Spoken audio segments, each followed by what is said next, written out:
to date with all that's happening with the new national party, NNP. Send us a message via text or WhatsApp on 405-8683 with your name, email, and constituency. Stay in the know with NNP. Get updated. It's not really complicated. Elections are about choice. Between 2008 and 2013, 1,265 youth engaged with the GIAP.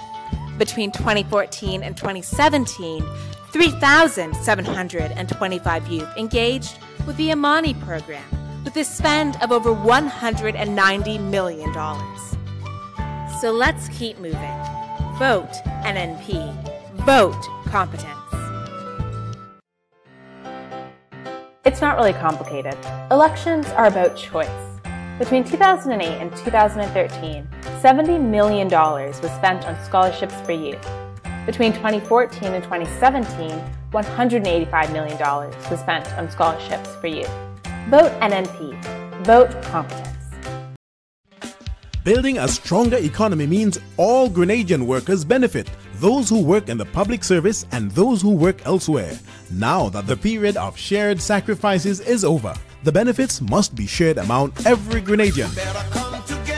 More money for house repair, more money to improve healthcare, more money for training, more money for education, and yes, more money for public servants. $55 million in various payments.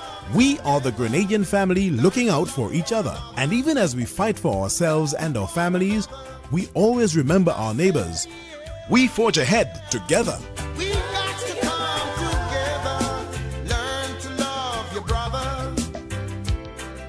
Stay up to date with all that's happening with the new national party, NNP. Send us a message via text or WhatsApp on 405-8683 with your name, email, and constituency. Stay in the know with NNP. Get updated.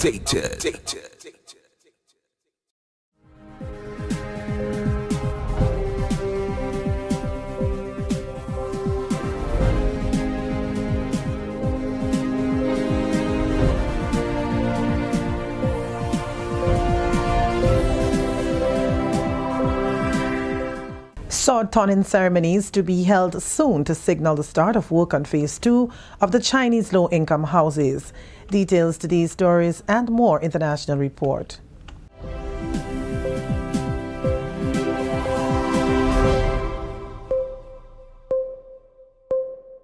With the national report, I am Wendy Edmund. The sword turning ceremony for Phase 2 of the Chinese low-income housing project will be held next week. Social Development and Housing Minister Honorable Delma Thomas says the contractor was on site since December.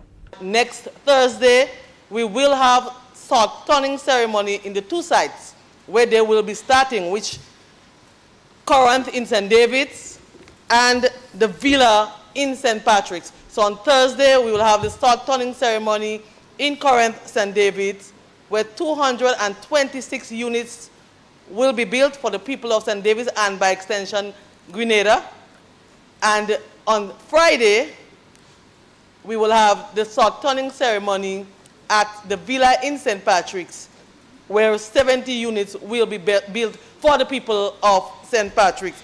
We once again want to thank the People's Republic of China for assisting us in this very needy, in this very important gesture in providing houses for the needy people of our tri-island state of Grenada, Carriacou, and Martinique. Houses also will be constructed at 3 additional sites, including Carriacou. So they are starting in Corinth and the Villa, and in May, they will be going to another site. So by December, they will be working on all sites together. And therefore, we are happy knowing very well that there are so many persons outside there who are looking for low-income housing, and therefore we want to commend the Chinese and also commend the government for negotiating with the Chinese for this very important project. Government, through the Ministry of Health, is continuing to wage war against cancer. On Friday, the ministry launched its flagship cervical cancer screening program, Visual Inspection with Acetic Acid, or VIA. During the launch, 7 district nurses received the certificates after successfully completing the internationally certified visual inspection with acetic acid medical course. Details from Kevin Frederick. The nurses were presented with their certificates during the official launch of the Ministry of Health's VIA Primary Prevention Cervical Cancer Program. Dr. Carol McIntosh, who resides in the United States and has been spearheading the program during Friday's launch, told the gathering why Grenada was taking such measures. Why we're dealing with cervix cancer is because worldwide it is the cancer that is killing women. Now, cervix cancer is a cancer of the mouth of the uterus, which is the cervix. So those of you who've had children, you know that that's what dilates and allows the baby to come out, and that's up inside the vagina. Over 500,000 women are diagnosed worldwide with cervix cancer each year. Over 250,000 women die worldwide of cervix cancer each year. So that says that if you are diagnosed with cancer, cervix cancer, 1 out of every 2 will die. That is the unfortunate thing. Those are 2013 statistics from the WHO, and it's continuing to increase. She made the case of the program's value, citing Grenada's current cervical cancer statistics. In Grenada, cervix cancer is the 2nd leading cancer cause of death, second to breast cancer, here in Grenada. However, head of the ministry's Chronic Disease Prevention and Management Program, Dr. Sonia Nixon, said, apart from having staff that's ready, the ministry must recognize our responsibility to ensure that our facilities are available, are prepared. So I should not go to look for my VIA and there's no vinegar.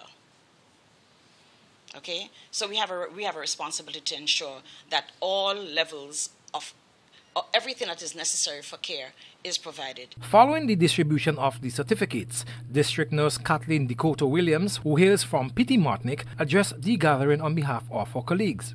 The training has indeed helped in the professional and personal development of my colleagues and myself. It has equipped us with additional knowledge and skills in using another technique to screen women for cervical cancer, which can be prevented and treated if diagnosed early. For the National Report, I am Kevin Frederick.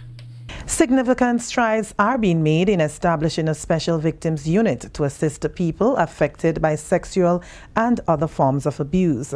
Social Development Minister Honorable Delma Thomas says it's the fulfillment of a promise to protect the vulnerable in society. Significant progress has been made in establishing such a unit. Medical professionals were trained, police officers were trained, specialized training was also given to 2 female officers of the Royal Grenada Police Force, and meetings were held with the High Command of the Royal Grenada Police Force, and will continue to hold meetings as we in the implementation of that very important unit. Medical equipment was purchased and delivered, and therefore we are working in setting up that very important facility to deal with the issue of sexual abuse. No longer will victims, not only sexual abuse, Mr. Speaker, but all forms of abuse, abuse among women, abuse among men, and abuse among all boys and girls. So they will no longer have to go to the regular police station, but we will now have that special unit set up with special trained personnel to deal with that particular issue. Agriculture Minister Honorable Yolande Bain-Horsford says greater emphasis will be placed this year on the Farm Labour Support Program, which has had some serious challenges over the years. During a meeting of the House of Representatives on Friday, Minister Horsford said they will sit with a team of farmers to design an efficient program to meet the needs of farmers. So this year, the program, what we focus a lot on soursop, because soursop is one of our main crops. Soursop is one of the things that we cherish these days because we have the market in the United States. We are the only country. Grenada is the only island or country, how we put it, that have the market for exporting soursop to the United States of America. So we have to maintain that. We have to sustain that market. So a lot of emphasis this year was placed on clearing those areas that had soursop in the Farm Labour Program. This is the National Report. More news after the break. Are you ready? Grenada, the countdown has begun for the staging of Grenada's most talked about sporting event in 2018. The Junior Murray 50 All-Star Cricket Match featuring some of the world's greatest ever cricketers. The Prince of Cricket, Sir Brian Charles Lara. The world record has fallen once again to Brian Charles Lara. Thomas Kentish, Darren Sammy. He goes big, he goes very big out of the ground. Sir Curtly Ambrose, the Universe Boss, Chris Gale. Chris Gale goes into the second deck. And our first international cricket legend, Junior Murray. He's gone, off behind. Junior Murray in full action at the Grenada National Cricket Stadium. Saturday, January 20, 2018. Gates open at 9 a.m. First match features our upcoming cricket stars at 10 a.m. Then at 2 p.m. we get ready for the main event, Junior Murray All-Stars versus the Prime Minister 11. Added attractions include live entertainment from 4-time Soca Monarch Boise, 2-time Groovy Monarch Dash, the veteran himself, Inspector, 7 times Calypso Monarch, King Scholar, Ledneck Day, and more. Admission $20 adults. Children between 6 and 16 years old. You pay $10 under 5. Absolutely free. Tickets available at all digital outlets. Grenadian Optical, St. George and Grandad, Mitchell's Health and Wellness, Excel Plaza, Kittens Pharmacy, St. George and Grenville, Heather at the Boutique, York Sneakerwear, Shice Bar Victoria, Calico Supermarket and Big Land Bar, Satan, Golden Auto Grenville, Toyers Bar, and Guelph Gas Station in St. George, plus Rina Mills in Carriacou. Lock the date, Saturday, January 20, the Junior Murray 50 All-Star Match. This one is gonna be epic. Grenada National Stadium, the legends are coming. At a time of dwindling financial resources, CARICOM member countries are holding preparatory meetings in the run-up to a major meeting with the Food and Agriculture Organization in March. Jerry Malcolm reports on an accountability seminar which was held here this week. CARICOM governments will meet with the Food and Agriculture Organization FAO in Jamaica this March to discuss priority areas of collaboration in the region. In preparation for the March 5th to 8th meeting, countries are holding national consultations to determine past achievements and set future priorities. FAO's sub-regional coordinator based in Barbados, Dr. Lystra Fletcher-Paul, said the consultations are extremely vital, coming at a time of dwindling financial resources. We are living in a time of scarce resources. You know that there have been severe cuts for the UN budget for by about 40% by the US government, etc. So we have to now tighten our belt. And the key message here is that we must be much more strategic in the way we plan and prioritize our work, because it's no longer a time of, a lot of money. Addressing participants at the Grenada consultation, part of the FAO's annual accountability seminar, Dr. Paul urged greater collaboration among all stakeholders. You can't do it in the Ministry of Agriculture alone, you can't do it in FAO alone. We have to work in partnership if we want to achieve food and nutrition security. And not only in Grenada, but by extension the Caribbean. We must work in partnership. Grenada's Chief Agricultural Officer Daniel Lewis said the consultation was vital to achieving development goals. That is critical because when the issues and and priorities are discussed at the national level, then they are collated and taken at the regional level. So for the next FAO line of support to countries, they could use that as a basis for developing a specific program.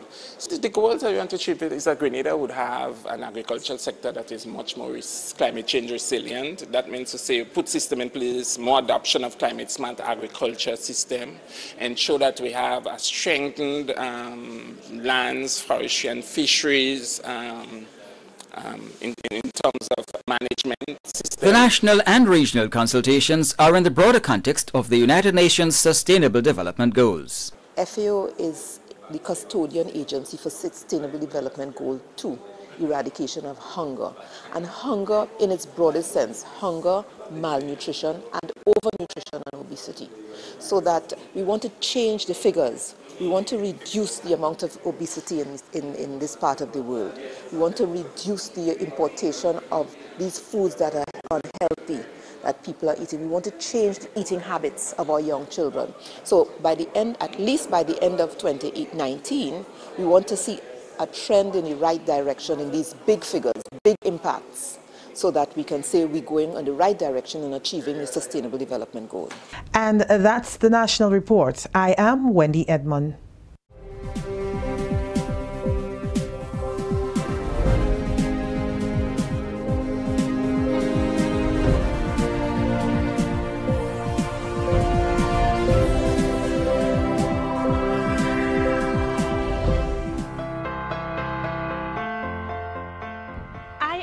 Kendra, Matthew and Stewart, and I am honored to have answered the call for service. The people of Carriacou and Petite Martinique are dear to my heart. I have grown up in a time of expanded opportunities, showcased by the fact that I have had the fortune to study and become a professional. There are many young people who seek the opportunity that I have had, and I want to be a part of that movement that helps open up new doors. It is the aspiration of ordinary people that inspire this new journey of mine. As my generation rises up to service, you can surely count me in. I am Kendra Matthew Stewart, and I am running for you, the people of Carriacou and Petite Martinique. Keep moving!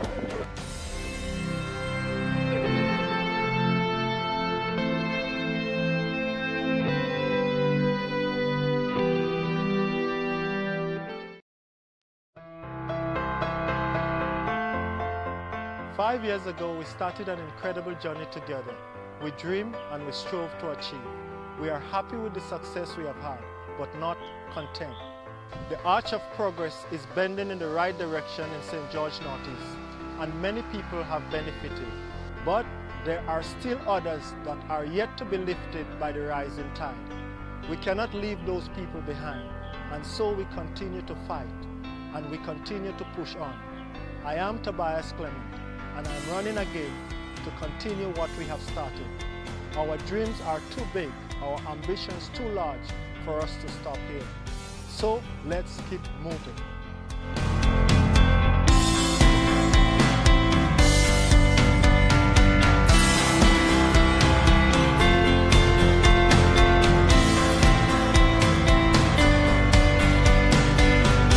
You know what you want, and our team of the new National Party has what it takes to make your dreams into reality.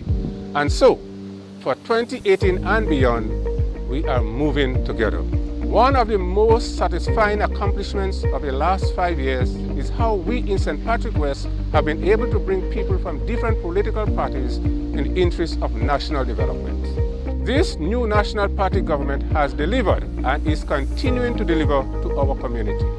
There is evidence of this everywhere, from the Breakwater project right here in Sates to the new technical wing at MacDonald College and the soon-to-be established Skills Training Center at Montreach. But most importantly, many people, especially our young people, have benefited from increased scholarships and training opportunities to improve on the human resource potential. This does not mean that we have achieved all that we have set out to achieve. Far from it. There is much more to be done. What our successes have done is whet our appetite to dream bigger and to aspire to achieve even more. You know what you want, and our team of the new National Party has what it takes to make your dreams into reality. And so, for 2018 and beyond, we are moving together.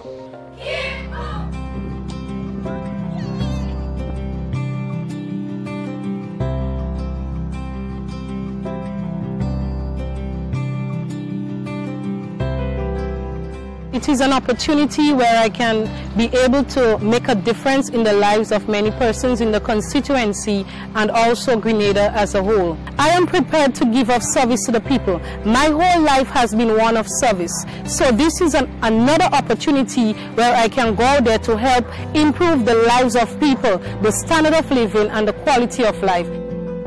Skita is a young person and she has been given a wonderful opportunity to help shape lives in our country. She has been doing that within her school for the past 17 years. I know her doing teaching and making great improvement in that school. Awards, trophies, you know, skits was behind this.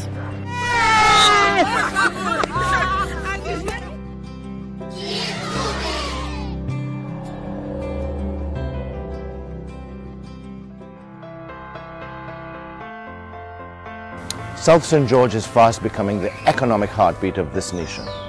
It is at the center of the housing and construction boom and unprecedented growth in education and tourism sectors.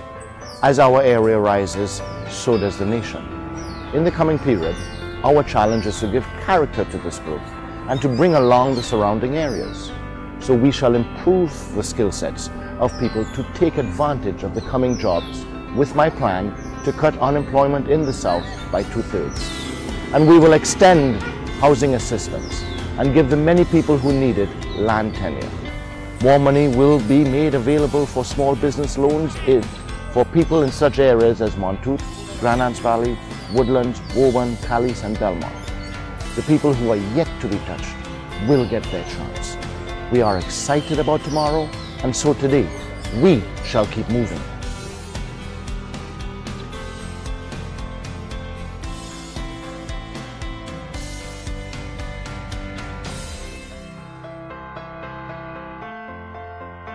Let us have a real talk, St. John's. Let us understand the choice that faces us in this coming election. You can vote for me again, a proud member of a team that has consciously started rebuilding Grenada. Together, we have done the hard work and the opportunities have begun to come. So, you can go for the other guy who threatens to rip it all up and start a new experiment that none of us is sure about. The choices we face are not even close.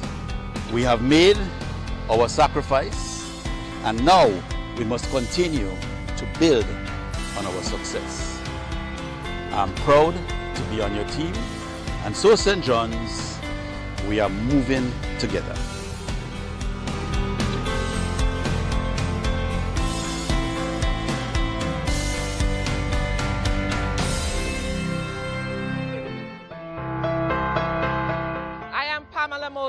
And I've offered myself to be the next parliamentary representative for my people of St. Patrick's East. I see this as the next step in my life journey of service to people and my determination to give back to my community, a community that has always lifted me up. I am particularly passionate about issues affecting youth, and as your MP, will be championing policies and programs that will further empower our young people, as well as our adult male and females all across Grenada, but particularly in St. Patrick's East. I am pleased to have joined a team that has delivered for Grenada. But there is more work to be done, and so we shall keep moving.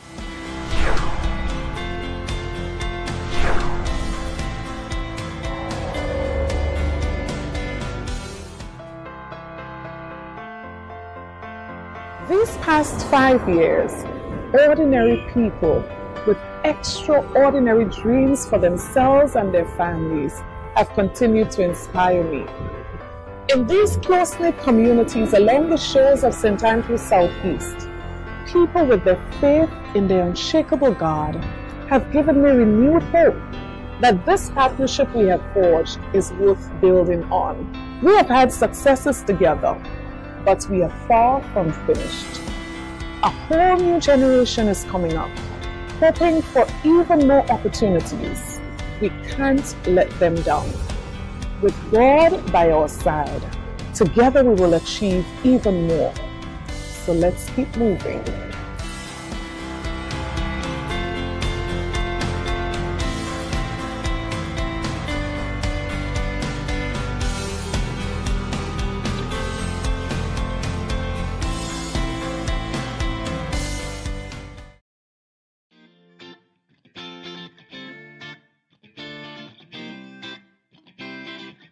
I come from a very humble beginning.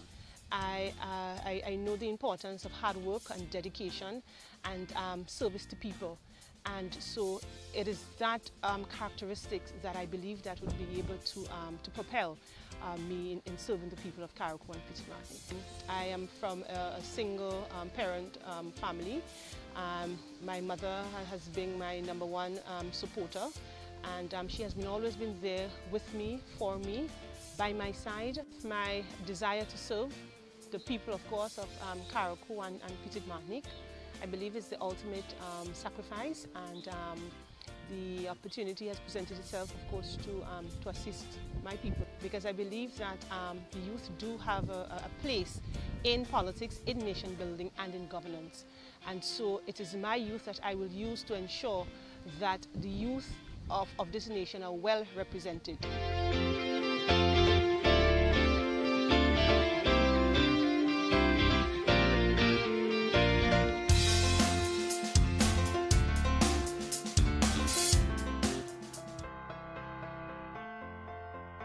I am Yolande Bain Horsford, and right behind me here is my alma mater, St. Joseph Convent, the institution that I've attended for 5 years.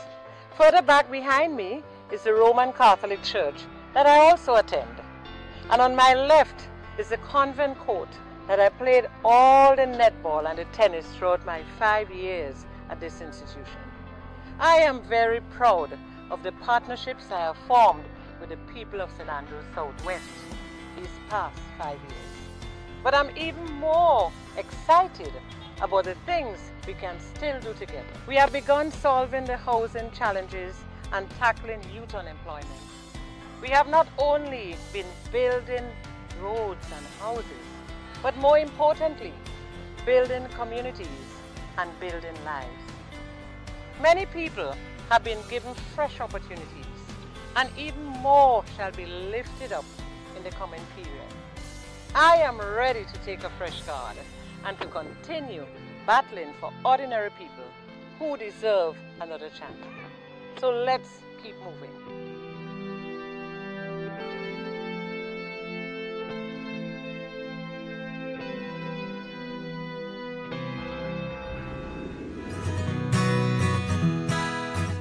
I have been afforded the greatest honor to have been able to serve the people of St. Mark faithfully this past years.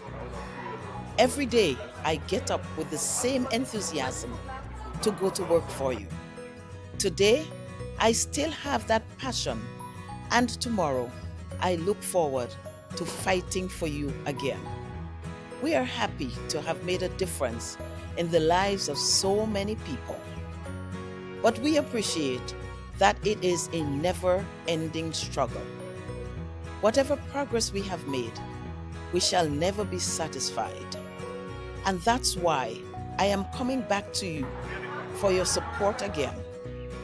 We have done a lot, but we still have more to do. Therefore, in St. Mark, we shall continue to keep moving.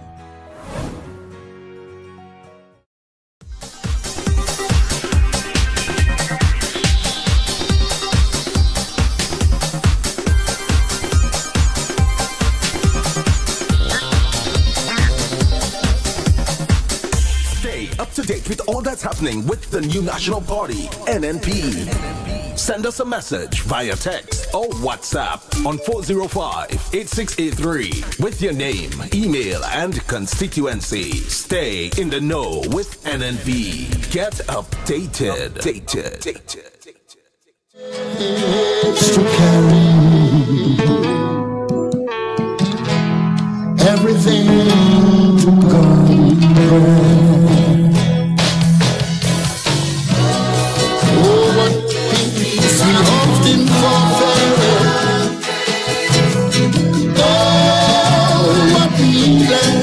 Things we get, all because we do not carry everything to God in prayer.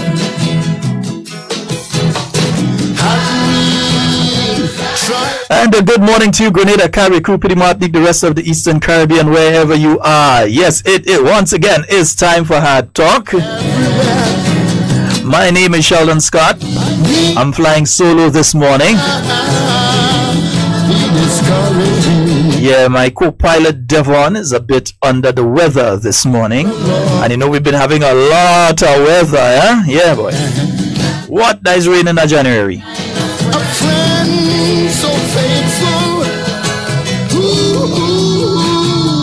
Yeah, my brother, I hope you take some rest today, eh? Eat some soup and thing, and eat up some ital and drink up some juice and thing, you know?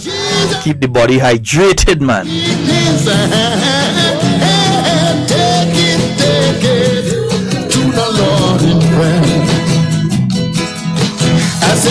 It is the 22nd day of January 2018. Some people say it's feeling like the 42nd of January, yeah. Say January is a long month, boy, yeah. They spend all the money in December, so they kind of broke, so you understand it.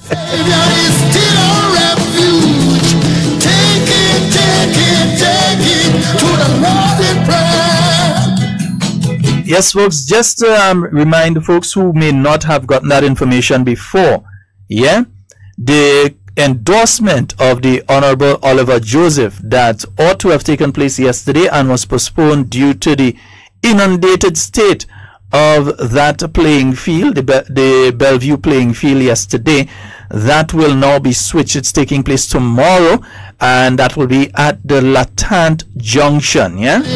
Starting time 5:30.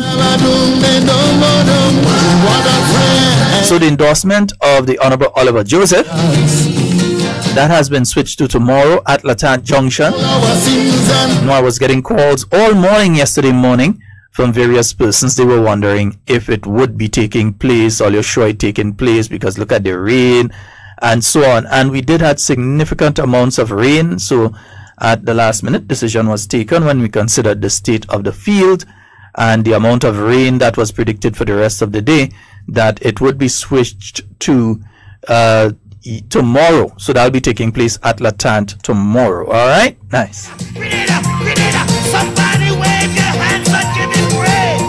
Say, we can't sit down, sit down, sit down, sit down. We can't sit down. No, we can't sit down. Nonetheless, Sit down, sit down. We can't sit is nonetheless really a word? down, sit down, sit down, sit down. To double check my thesaurus on that one. No, we can't. Nevertheless, Patty, I reach in time, Patty. I reach. Has done for me how he set my spirit. Good morning to Patricia and Matthew. Up for me. No, me can't sit down. Have a safe one, eh? To Calvary. He took the walk for you and me. Then they nailed him to us. Yeah, on Thursday. No, me can't sit down. Grenada. On Thursday last, Sit down, sit down, sit down. Me can't sit down. we had the endorsement of the Honorable Clarice Modest. Excuse me. What do you say? Me can't sit down, sit down, sit down. Yeah, boy, I ain't lying, boy. St. Mark people are easy, you know. Can't sit down. Only thing I ain't see is jab. Listen to me. So no And I may didn't have. That just means I didn't see the jab, eh? matter what you do to me. See, I know they had quite a significant turnout. That would have been in Heroes Square last week, Thursday. We had no program on Friday. Yeah, there was a parliament sitting, which I believe in all intents and purposes may have been the final parliament sitting. So that would have taken place on Friday. And then on Thursday, we had the endorsement of the Honorable Clarice Modest Cohen. Yeah, in all intents. Yes, indeed. Wait now, this thing want to repeat here? No, you can't repeat there. Nice, good. Yeah, that's what you want to hear. I gotta testify. Put up your hands and give him praise. Put up your hands and Grenada, Grenada, Grenada, Grenada, Grenada, Grenada, Grenada, Grenada. Somebody give him glory. Yes, and we're opening the phone lines early today, 440-7377, and the overseas number 347-329-3101. So we're opening the phone lines early today. Yeah, we ain't holding back on the phone lines and them kind of thing. And let's say a special good morning. Hey, Kayanaya. Yeah, she says St. Andrew Northwest is in the house. Great.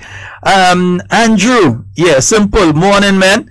Yes, Sonia, good morning. Vilma, Roses, Lesan, Errol, Lenroy, Leslie, Vaughn. Yeah, good morning to each.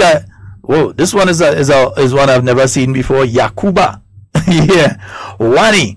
Yeah, Bernice, good morning to each and every one of you. Hope you all are having a fabulous morning this morning. Yeah, all right. Hey, Leslie, I hope you ain't going before Sunday, you know, man. I hope you're hanging on for Sunday because you know where we're going. Bougejoux, yeah? gotta testify. If the rain fall, believe me, we playing job in that rain, because this one is definitely going down, yeah? Brought me from a mighty long way. Put my feet on rock to stay. Folks, remember, you've got 1 week less to register. What you have is not a lot of time. You have a little time remaining. So here's what. All of you parents who are listening right now, and your children have attained the age of 18 between 2013 and today. Yeah, anytime between then. 2014, 2015, 2016, 2017, and now the 22nd of January 2018, and they are not yet registered. You need to make a superhuman effort and make sure that they get registered now. Yeah, don't wait until next week, because you may not have next week. Who knows what date the Prime Minister is going to call on Sunday? Yes, suppose the date that he gives is one where you do not have any time remaining to go and register. Yeah, that registration closes immediately. It means therefore that they will not be afforded the opportunity to vote, and it may be their first time voting. They may have been all around with the New National Party last time around, but they were too young to vote. Now, do not deprive them. Do not deprive them of the opportunity to vote. Yeah, so we need to make sure that they are registered. So you have to go, you have to get a birth certificate and thing organized. So do that today. Yeah, get them registered. And those of you that may be having trouble getting registered and so on, or those of you that may be having issues, feel free to contact your local representative so that they can assist you in that matter. Yeah, nice. Do you know why? For all he has done for me, how he set my spirit free. He even dropped a bit of cup for me. No, me can't sit down. From Palaco to Calvary, he took the walk for you and me. Then they nailed him to a tree. No, me can't sit down. Grenada, can't sit down, sit down, sit down, sit down. Me can't sit down. No, me can't sit down, sit down, sit down, sit down. Excuse me. Yeah, you can't sit down and don't go and register. You have to get registered. Yeah? Today, at the end of today, is 1 day less that you have. Yeah, today is 1 day less, not 1 day more. Unless you're talking about the election after this one. It's 1 day less that you have to get registered. So let me just remind you, if you've got the old identification card, that's the one that the yellow one is the laminate on it. Yeah, the yellow piece of Bristol board, the laminate, or the blue one with the Bristol board, the laminate on it, and you have never gone through the process of registering for the 2013 general election, then you are not registered. Yeah, if that's the ones that you have, you don't have the new one, or you did not sign up for the new one, you are not registered, right? Nice. You also need to very carefully check the voters list and ensure that your name is there, that you are registered, and that you are ready. Yeah, make sure that you are registered and that you are ready. Nice, good. Also, now is the time for you to go over the voters list. Yeah, it's usually put up in different areas around the constituencies. So usually you find it at a shop or the post office or the police station or different areas. Police officers, make sure you make the time and check the list too in a specific. Remember, you voting first before everybody else. Police officers are going to be voting before everybody else. So police officers, make sure that you check the voters list as well, because you have even less time than everybody else. Nice? Good. So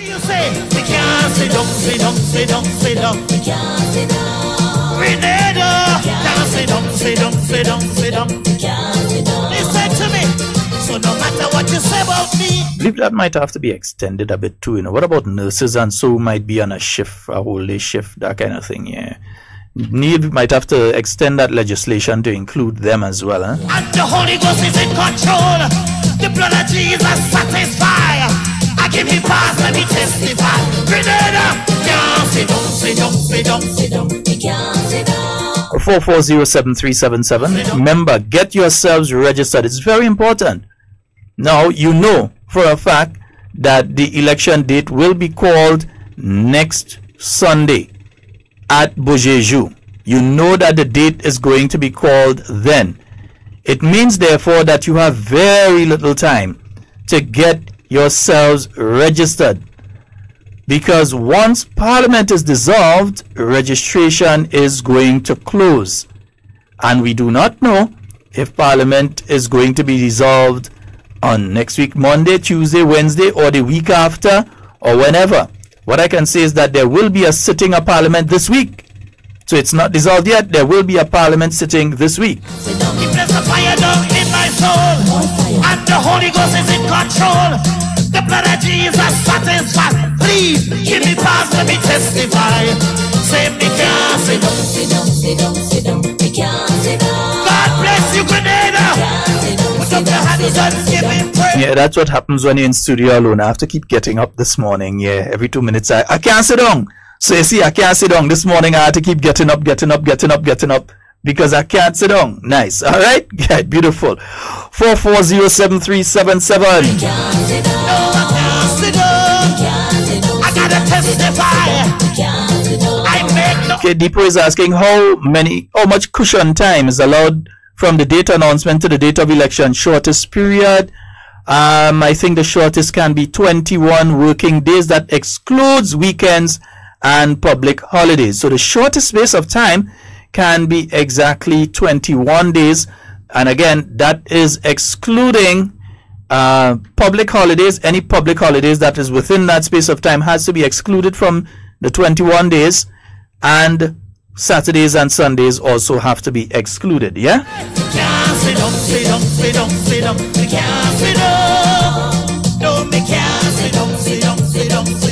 Trying to guess the election date is, in my view, is a waste of time right now. I think the main thing is to make sure that you are ready.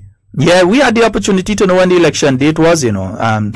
Many of us decided that we didn't want to know. We decided that the Prime Minister has been doing a good job at deciding when we ought to go to elections. And as such, we voted that way. We voted for him to continue having that power. We trust his judgment. We trust him to be the one that holds the election date in his hands. So we have left it up to him. Yeah? So trying to guess the date right now, I don't think makes too much sense. Yeah? The bottom line is make sure that you're registered. For those of you who are outside of Grenada and have full intent of coming home and casting your ballot, also for those of you here in Grenada, you can go to the website peogrenada.org. That's peogrenada.org. Yeah? So PEO as in Parliamentary Electoral Office, so peogrenada.org. You can go there and you can check the list and you can see if you are on the list or not. You can also see there where it is exactly that you will have to vote on election day. All right, you're going to see the information there for where it is that you have to vote on election day. Somebody give it glory. In other words, the place you're going to place your X next to the house. No way.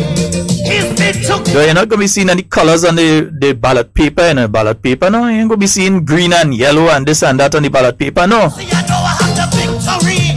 So as some fellas say we vote in the... No, we are voting house. That's what we're going to see. That is what is going to be on it. So we need to be careful. Good morning. Hello, good morning, Brother Scott. Morning, sir. How are you? Quite fine. Okay. Yesterday I was listening to a program with this lady from the town of St. George's. And I heard she was talking about the school bag the NNP was giving us, that the children had to go in the office to collect the bag when they was condemning the school bag. So why is it making a big issue? Well, my friend, the NDC is fraught right now with desperation.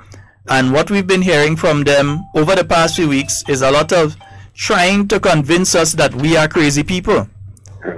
So they know for a fact that Camahorn Park has not been sold. They know that for a fact. But they still are repeating that because they believe, and they intend to come out with a lot of stuff on that too again. They believe that that is an issue that could help them win a seat, particularly the South seat. And the school bag issue, why I see it as a non-issue, because number one, the school bags were not purchased with Grenadian taxpayers' dollars.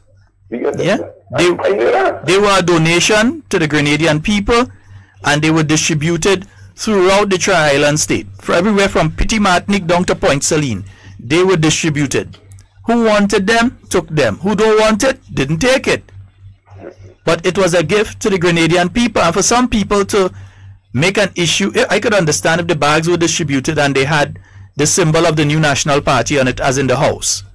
But the bags had your national flag on it, something that every Grenadian should be proud to carry.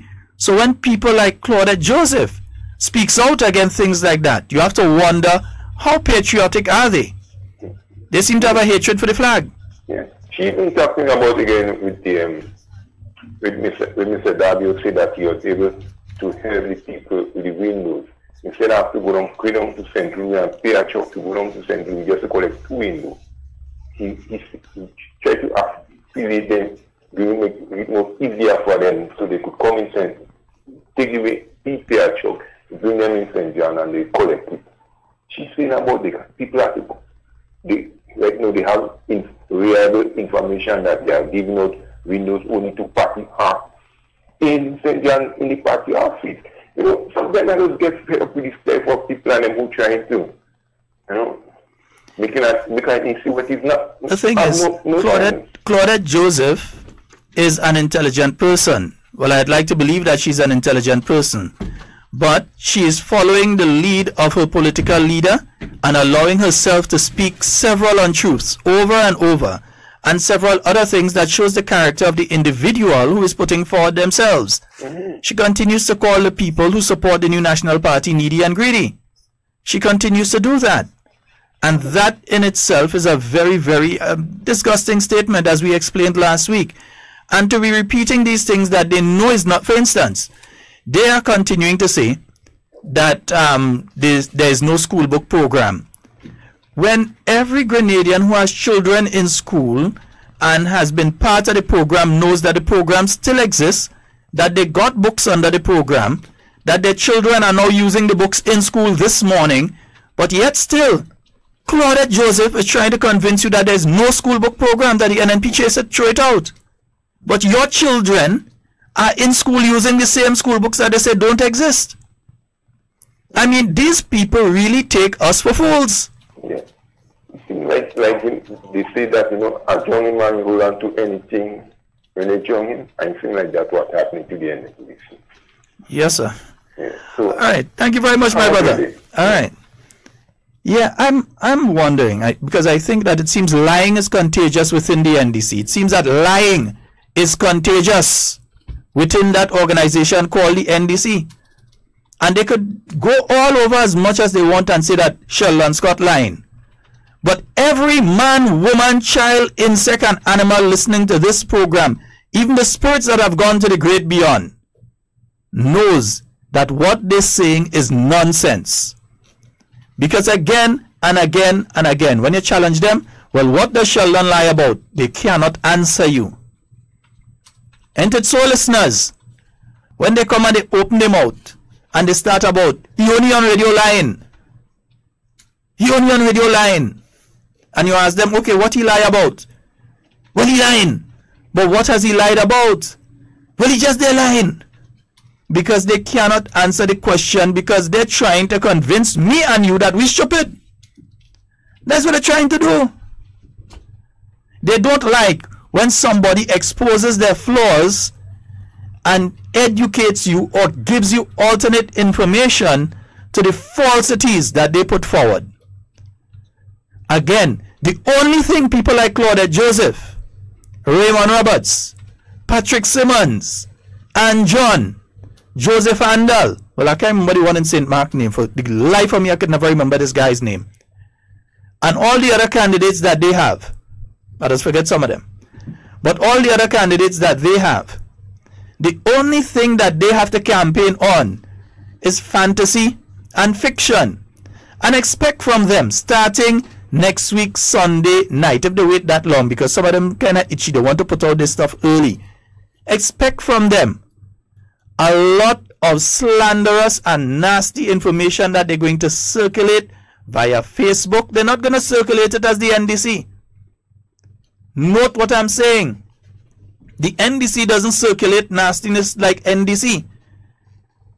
The same way that their political leader will go and hide in a march, or a political activist on radio, hide in the back of the march.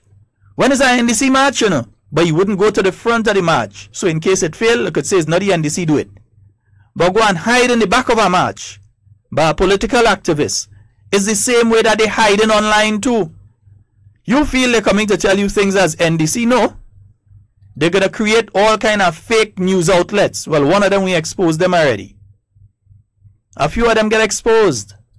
And they're going to continue to try to convince you that what you know as fact is not fact. You know for a fact that the school book program continues. You know that for a fact. You know that very soon the books will have to be rotated. In other words, change within the program. You know that for a fact. That is happening. Thousands of children in every constituency from one end of Grenada to the other benefiting under the school book program. But they come to you and tell you the school book program doesn't exist. They had removed the voucher program where you could get assistance with uniforms and those kind of thing. We put it back and continue the school book program. Yet still they're saying that they did more for education than the New National Party. Jokes. Good morning. Good morning. Morning. I'm not in Nutmeg Tree. Yes, sir. you know your new one Randall put out now? Well, that's the biggest idiot to have out. I'm sorry to say it like that. You're attacking Chester Humphrey. No, I like that. Continue. Going to grade how much 30-something years back. That not continue attacking Chester. That is good. Chester, it's not like Chester mine. You understand what this guy trying? If he thinks Chester Humphrey cares about that, he could continue to attack. Those are different time, different place, different situation. Well, I ain't up any crazy, so I want you to burn down that one, please. All right, my brother. No problem. Thank you. The 1970s, the 1960s, the 1980s, when you had that ideological battle between communism and capitalism, the West and the East, that sort of thing, that was a different time. This is the year 2018. Let's discuss the issues that affect the people in 2018. Attack Chester as much as you want. Knowing Chester Humphrey personally, I know that he ain't care. You could go ahead. Because hello? We have to pay $25. Hello. I did. If you pay $25, you don't see a book, you know. So it's not. They didn't give free school book. It's subsidized. And you see how the Prime Minister bowl yesterday, and he take Laura and the fella from St. Vincent, from St. Lucia.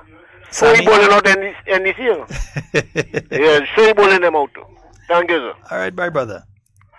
And you see, these are the things, and they're going to come with a lot more. It's getting to the stage now that if the NDC tells you that it's raining, you do order to walk with an umbrella or a raincoat because you know it's sun outside. Yeah?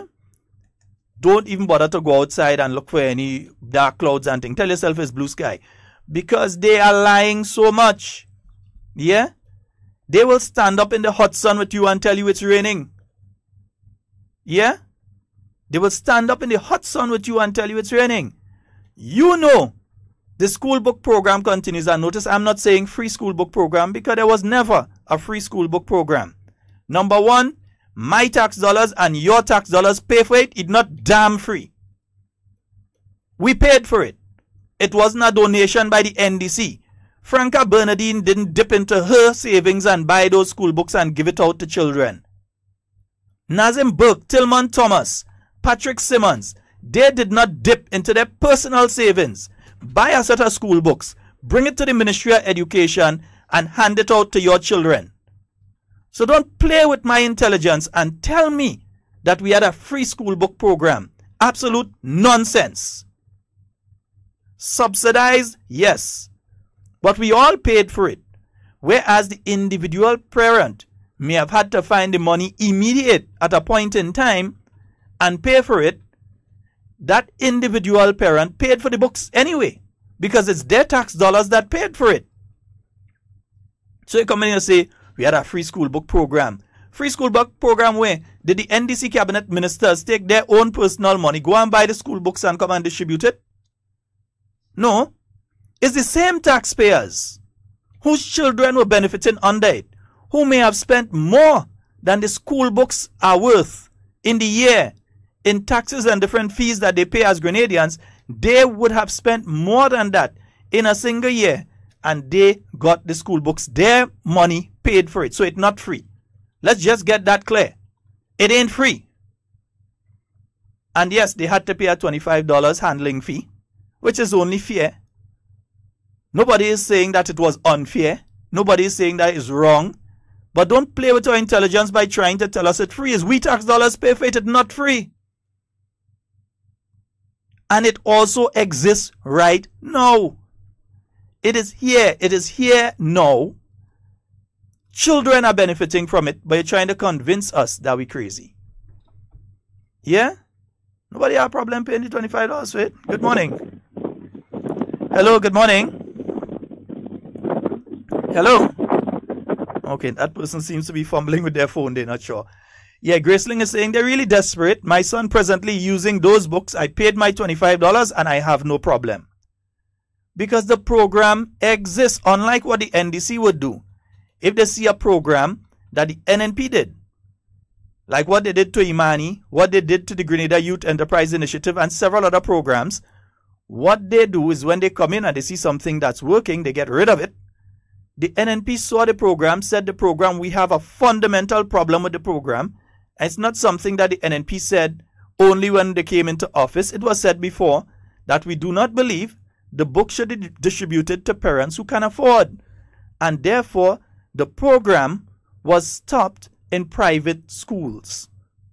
So if you could afford to spend $800–900 a term to send your child to that school, you could pay the fees and whatever it costs to send your child to a private school, that your child should not qualify. That if you are the manager of a bank, or you're a government minister, or you are somebody who is earning a significant salary in the private sector or wherever, like you're earning $10,000–15,000 a month, you should not receive the same treatment as an individual who has no income on a monthly basis. Yeah? That's just it. That is the philosophy. Not that we have gotten rid or removed the program or dumped the program or that kind of thing. Justin, good morning to you, and Chloe and Junior, Amanda, Squaddy. Yeah, man, One Stone. Junior Stedlin, good morning to all of you. Look, Stedlin is saying, I got books for my nephew he's using as you speak. So there are children in those secondary and primary schools around the island right now using those books. But people like Claudette Joseph are telling you that that doesn't exist. They're telling you you're crazy, that you didn't go down to the school and sign and pay $25 and get books for your children. No, they're telling you you're crazy. That ain't happening. Because they keep telling you that the school book program was thrown out.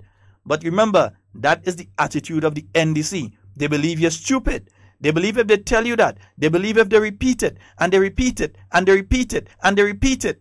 Do you know, in Hitler's Germany, I tend to look at a lot of history, read a lot of history, and so in Hitler's Germany, one of the things Goebbels, that's the chief Nazi minister, told them, he said, if you repeat things enough, you'll get people to believe it. Even though they know it's not true, eventually you'll get them to start believing it. And that's what they have done before. Remember, they keep saying that Gregory Bowen corrupt, Gregory Bowen corrupt, Gregory Bowen corrupt. And they kept saying it until many people started believing it. But Gregory Bowen cleared name. He made sure and he came forward and he cleared name until other countries even started asking him for help. How to clear their name. That's a fact. I want them to tell me a lie. That's a fact. Yeah? But these individuals do not believe that you are intelligent enough to know that they're lying. they'll continue to tell you things like, let's take this call, and then we'll come back to that. Good morning. Morning, Hot Dog. Yes, Hot Dog, good morning. I want to get a report by Robertson. And they call him Weezo. And a fella tell them stop bribing the people in Jahangle. We look at $20 worth grocery. $20 a grocery? Yeah, $20. What the grocery are they in the box? That is what people worth? worth? You don't worth $20. But that is what people worth? Yeah, that what he doing in Jahangle and promising the old people to send wheelchair and things, those who can walk to go and vote. So tell Robert, stop that, not to for him. Let me ask you a question. Where were they? Let me ask you a question then. Where were they all these years before? That they now know that these people need some groceries and wheelchair and things to go and vote. Where were they all these years before? That is the same thing. And what people say Christmas, he bring it, but no, he bringing it. No, he bring it for Christmas, you know, to say, well, you gain Christmas hamper. Well, let me say, I'm not saying it's true. I'm hearing that they're also paying people light bill and water bill too. That's what I hear they're doing in the south. But I'm hearing that. I notice. I'm not saying it's true. I'm not saying it's true. I'm saying that's what I'm hearing. All right. It's true, concrete evidence. Okay. Yeah, we can't call them, but I won't call them. Okay, my dear. Yes, so tell them to stop bribing the people in the south. Attempting to bribe. $20. Why they giving over $20? So tell them it loud and clear. All right, my dear. Okay, so have a nice day. Same to you. Okay, bye-bye. Yeah. And you see, this is the way that the NDC operates. And then they come and they want to do something. They're doing something. But they try to accuse you of doing what they're doing and what they want to do. Notice something in life. You have to be very careful when you hear people accusing other people of something. Yeah? You have to be very careful when you hear people accusing other people of something. Anytime you see a man with no evidence at all continuing to accuse the next man of being a thief, tell you bottom dollar, in his mind, if he was that man in that position with that access to what the man had access to, he would thief. I'm telling you. He would thief because in his mind, a person who is in that position with that access and that ability should thief. And if he don't thief, he's stupid. That is what in their mind. So when they see you now in a certain position, in their mind, you must be thieving. You thieving, you see me thieving. Because that's what they would do if they were there. And that's why some of them want to get there, because they want to thief. That's why they want to get there. Yeah? Somebody could see you. Let's say you have your stepdaughter. And people see you and your stepdaughter have a wonderful relationship. Yeah? They could see you take your stepdaughter out. You go and you do different things for her. All intents and purposes, use like daddy. You know, it have people that go in and say that, oh, he has another type of relationship with his stepdaughter. You know why? Because if it was them in their dirty mind, the reason they could conceptualize that is because their mind dirty. And if they had the opportunity to do it, they would do it. Yeah? I believe that the revolution did many good things. I also believe that there were excesses in the revolution. And what I'm saying here is not different to what any person who was involved in the revolution will tell you. They would tell you that there were good things in the revolution and there were bad things in the revolution. And I generally don't talk about the revolution because I was never around during the period of the revolution. What had I been, about 6 years old, 4 years old, somewhere around there? I was never around during the revolution. But you know what? The things that the revolution accused Eric Matthew Gary of, they did worse.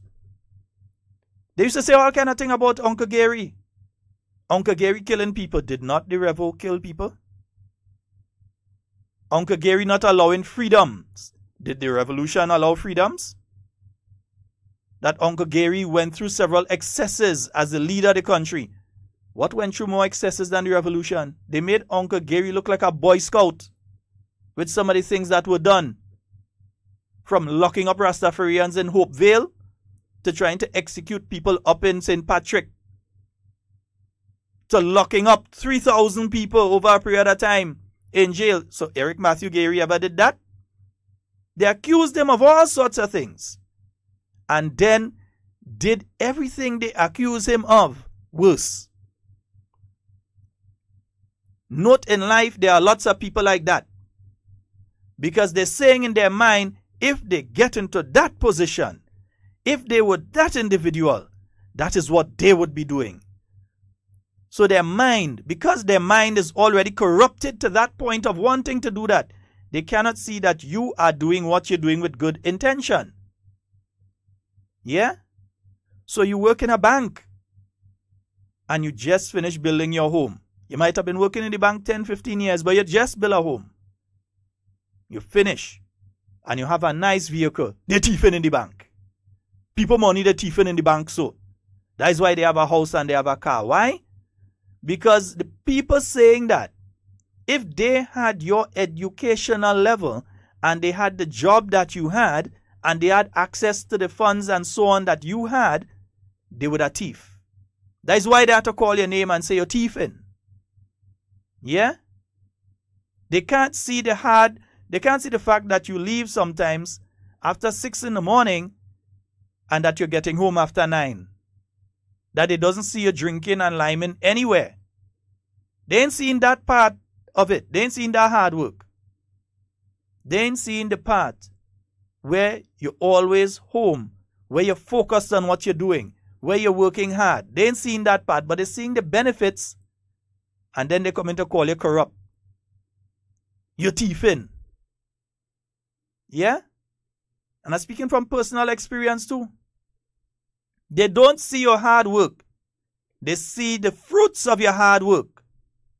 But they decide to attribute the fruits to a different type of tree. Not hard work. Yeah? They always come up with these sorts of things. And that is the campaign of the NDC. Anything they accuse NNP of is what they go damn well do. Good morning. Hello? Person, fix your phone. Seriously. 440-7377. Yeah, fix that phone, man. Come on, fix the phone. Right? Fix the phone. 440-7377. That's the number for you to call and get onto the inside. Yes, they're going to continue to accuse you of all sorts of things. You know it in your personal life. Some of you all know it even in the church. That they will accuse you of all sorts of things. They would say all sorts of things. But at the end of the day, they only self-identifying. Yeah? Yeah, some of them, they say all sorts of things about people. And when you see them, they're doing worse. Good morning. Good morning. Good morning. Hello? Yes, good morning.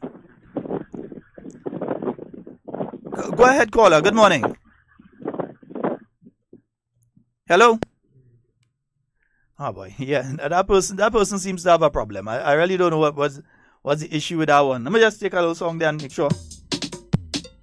I know who I voted for. NNP I voted for. Tell me who you voted for. NNP we voted for. So let's keep moving. The economy growing. Let's keep moving. And that's where some people can't stand that we move in. That you moving in your personal life. They didn't see when you were burning the midnight oil trying to get your degree. They didn't know when you was going to work. After 5, you get up in the morning and you make your breakfast and you go to work. They didn't know that. But they come in now to come and accuse you of all sorts of things. Whether you're a politician, whether you're a teacher, whether you're a nurse, whether you're a senior police officer. They want to come and tell the senior police officer, you get the position because you're an NNP. But they didn't know when that person had to work in police stations as a junior officer from Petit Martinique to Carriacou to St. David to St. Patrick and South St. George. But they see you get a little position now and they start to accuse you of all sorts of things. No, anybody doing that, they're accusing you because that's what they would do if they get the position. Good morning. Sheldon. Yes, sir. Good morning. How are you doing? Morning. Thief don't like to see thief with a long bag. Exactly. But I'll tell you something, you know.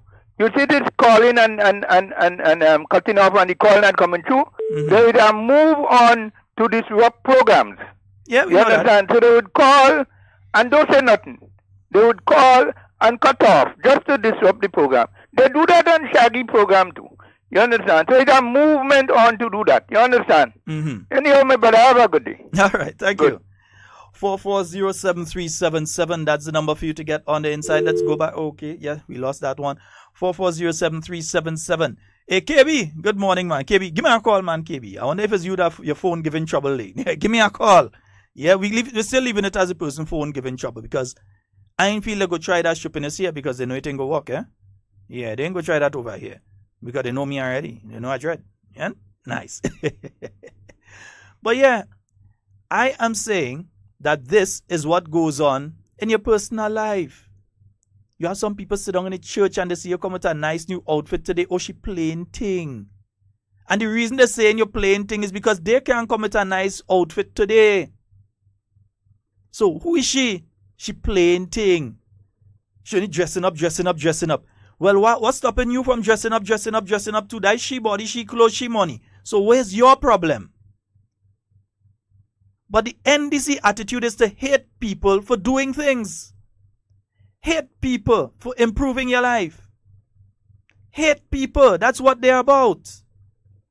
I ain't about hating people. Love people. Love everybody. Love all of them that hate you too. Good morning. Hello? Hi, good morning.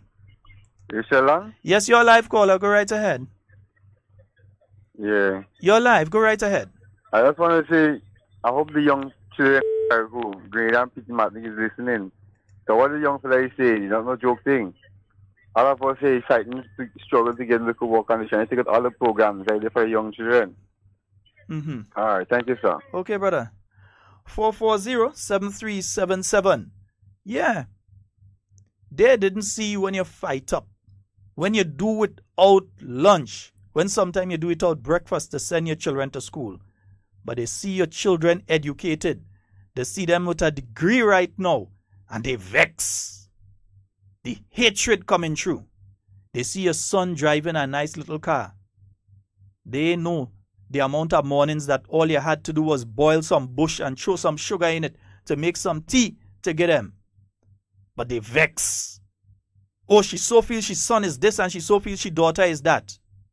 Yes, there's this and that because you suffer to make sure that they get an education. Yeah? The Prime Minister of this country, he's in office, what? After 6 in the morning? Yeah? By the time he's finished all his duties for the day, not just in the office, but around the island and so. 9, 10 in the night. Then he's up 4 o'clock in the morning. He's up 4 o'clock in the morning and then he's in the office by 6. Okay, you know he likes to exercise, so he does his exercise and all that sort of thing. They don't see the sacrifice. They see the outcome of the sacrifice. But instead of saying hard work, it had to be Obia. Good morning. Mm-hmm. Hi, good morning. Yes, morning. Morning. Got the program? Yes, you're live. Huh? Yes, you're live, caller. All right, okay. Well, everything working right because I was listening, getting a lot of cut off. But anyway, you talking right. So go back again. Okay, my brother. And you see, this is what I'm getting at. Calling somebody corrupt is one thing. But having proof and being able to show that this person is corrupt is a totally different something. Yeah, we have a caller. Okay, we lost that one. Yeah. Having proof and showing that this person is corrupt is a totally different something. Accusing a person of something is one thing. Showing proof of it is a different something. And we have to throw that sort of attitude, not just in politics, but across the board. As I tell you, it exists down to in the church. They want to vex. She put on a new hat today. Who she feels she is. She walking in here like if she's the preacher wife. Yeah? You're going to work. Some young fellas, you buy a new shirt today and a nice little tie and you go to work. You decide today you're dressing nice and you go to work. And somebody want to watch you and jealous you and vex with you for that. We have to throw that attitude out. Because see, that attitude is being put forward by some politicians as well. We have to throw that attitude out. We have a caller. Yeah, you see? It's happening. 440-7377. And for those of you outside of Grenada who would like to make a contribution to the program as well, 347-329-3101. That's the number you can call and get onto the inside. And as Gracelyn says, they're haters of progress. They don't like to see you progress. Yeah? So, let's look at an example. If you want to look at politics, example in politics, let's look at an example. The south of the island is developing further. You have a hotel, world-class hotel, already being spoken about in international circles, being built on the Grand Anse Beach, the Silver Sands Hotel. You have it being built. It's providing jobs for many persons, and not just young people. Every time we talk jobs, we say young people, not just young people. You have middle-aged and elder people that are working there too, because they experience, whether it's the electricians who are doing the work there, those guys like AC and ANC and Nixon's and different people, those guys who might be doing the work and might take on some trainees with them from Telfaz. Or whether it's the people who are doing the tiling, or whether it's the people who are doing the painting or the carpentry or so on. That these people have an opportunity for employment to develop themselves, to make some money that they could have a little something in the bank. That if they decide they want to buy a little transport to make their movements from home to work easier, or if they want to put their money aside and say, I'm going to invest this into some land I have there, I want to buy some stuff and I want to start some agriculture on the side. So I'm working there, but I have some agriculture, I have some poultry going on, I have something else going on. Or they decide that, well, the girlfriend home, so let me open my little shop in the area. I find I do have a shop in the area. Let me use the little money I'm making from that and open my little shop in the area, so that the people in the area wouldn't have to jump a bus and go into town to buy what they have to buy. They could get it in the area at a reasonable price. And you have people that are against that. You have Ray Roberts and them speaking against that. Yeah? They're against that. And then they come up with these stupid arguments from time to time. One, let's look at one again. Oh, they moved the jetty because certain businesses don't want the jetty. Duh. If I have a business, I want the jetty right in front of it. I didn't want the jetty far from it. I want it right in front of it. So when the tourists and the other users of that facility come off, they see in my facility. And even if it is one of our local people, they might decide for their birthday or for the anniversary or for a special celebration, they want to utilize my facility. I'm marketing myself. So it is dunce for anybody to say, I don't want the jetty in front of my business place, take it down the road. That I have a restaurant there, I don't want the jetty in front of my restaurant, move it down. So wait now. So when the tourists come off the cruise ship and they take the water taxi over on the Carenage, or they take it over by the cruise ship itself and they come over to Grand Anse Beach and so, and they're docking there. So I wouldn't be the first restaurant that they see. I wouldn't have the best opportunity to be able to get them as clients. No, but they believe you stupid. So they continue to tell you these things. We have a caller. Good morning. Hello. Hi, good morning. Yeah, morning, Scotty. The security here from the hospital, they are trying to get in contact with you long, but hey, man. But I hear a man cuss you up. Huh? I hear a man cuss you up. Yeah. Yeah, so what going on with that now? Well, I was in the hospital that day, and the talk who's coming, they came. And he just walked right inside. He passed the front desk and he walked in right inside. He passed security. He don't say nothing. I was calling him back. He ignored me. He go downstairs. He go down to maternity. I went down there and I tell him, well, you can't just walk in like that. The nurse tell him, well, the doctors and the ward can't go in there. He still even go in on the ward. And balling all because you have your band, green band, and all NNP stupid and inside going on. Well, you get real from some of them girls and them nurses down there. But why was that necessary? Step, telling me now, rush him like kick me up. Rush him like kick me up. Just like that, all NNP stupid and inside going on. But let me ask you a question. Let me ask you a question. Did you approach him? He had to go out, and he went out, and he trying to come back in and no and sign. I say, no, you can't sign. That was the first thing you had was to do. Sign to go in, and you can't sign. Dr. Pett was with him that day, and Dr. Pett come to me and tell me, you know you're wrong, but Dr. Pett maybe didn't tell him that. That's absolute nonsense. But let me ask you a question. Did you approach him respectfully? Did you approach him respectfully? That's why I want to make sure that you approached him respectfully, because you know sometimes. Yes, respectful. Yes, right. And the nurses could attest to that, right? And the nurses said I have nurses good fail how the man come there and behave. Yeah, he come and tell me how that he telling me how that all NNP this and all NNP that and all and thing like that. Self-identify. So I tried to tell the man you can't walk in the ward like that. And the nurses say, well, why you have to behave like that? Because we tell him he can't go and he's still going on the ward. And I tell him, well, no, you have to leave. You can't just walk in on the ward like that because you didn't get no authorization to go in on the ward. And he started to cuss and get on. And want to kick, say if I rush him, kicking me up and all kind of thing inside it. So, but I didn't play with him. I said, you can't kick me up because I know it'll be, I'll deal with you. Well, let me So say. that's what I told him. Let me say this. And I have a lot of nurses and the ladies and front desk could attest to that. That is testimony. Yeah, that's what happened. Oh, goodness. It's Very just sad. disrespectful. And calling all NNP stupid and all kind of thing because you have your green band on your hand and this and that and the other. So what is wrong? Are you not a Grenadian? Hello? It seems as though he's gone. Yeah, you're a Grenadian and you have the right to support whichever political party you want to support. And I will not call anybody stupid, needy, or greedy for supporting the NDC.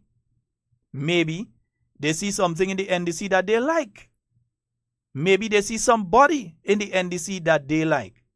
Maybe they honestly believe that for them, the NDC is the correct party. I can't say they're stupid. I'll never say that. I won't say they're dotish. I'll never say that. I'll never say that they're needy or greedy. Because there are people who are needy not by choice but by circumstance. And if you are running for political office and you don't understand that there are people in this country who are needy not due to anything but circumstance, then you need not run for public office. It's better you stay outside, don't waste the deposit, and don't waste the public time. Yeah? But that sort of behavior should not be tolerated. But it's not the first time you hear anything like that. Good morning. Good morning, Sheldon. Morning. Morning to Grenada and Devon. I hope you feel better, man. And morning to the listeners throughout the world. Yeah. Sheldon, in complimenting what you just talking about there with NDC being haters, I like to add to that a little bit in terms of I lost my train, Sheldon. In terms of the manifesto, sorry. Mm-hmm. When we look at the last election, I don't know if we could recall, NDC manifesto comparing to NNP manifesto. NNP manifesto was probably 3 times the size of NDC manifesto, and they was in power at the time. You know, they was in power at the time, and the manifesto was, I would say, approximately 3 times smaller than NNP manifesto, meaning that NNP was outlining much more things that they would attempt to do if they get in power. You being in power is saying 3 times less than NNP who is vying to get into power.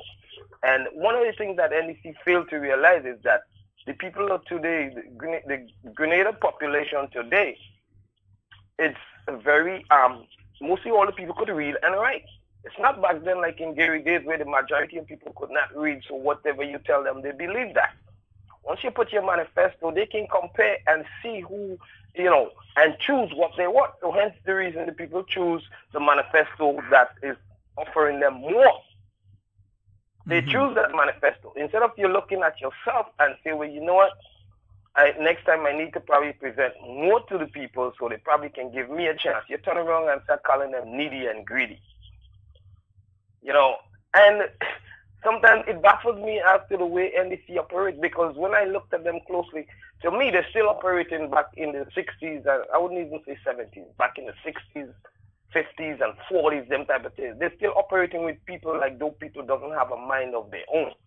They want to make decisions, because, most of them is those kind of technocrats. They feel they're technocrats. They are not, but they just have it in their mind. They feel that, whatever they tell the people is going to go along with that. Starting from the revolution, time has changed. Mm-hmm. The average young person now can read and write, and thank God for that. And it continues with NNP people. You see the young people by mass drove is going off to further educate themselves, emancipating themselves. But when you look in as to the way NSC is operating, they're still operating like I said back then, where people could not read and write. So you go and you sit and you tell them something and they believe that and they hold on to that. You know, but it's like what they did. It's like what they did with Sir Eric Matthew Gary just before a general election. They buy a ticket and say Gary looking to fly out. And they admit afterwards that they did it. They admitted, but that was decades after. The damage was already done. But they come afterwards and they say, well, look, yeah, we did buy a ticket. We know the man wasn't going away. But we purchased a ticket and make it look like the man was leaving the country. That is the sort of mentality of these individuals. They don't care about the long-term effect. They're looking for the short-term benefit that they might be able to get. So they say and do anything.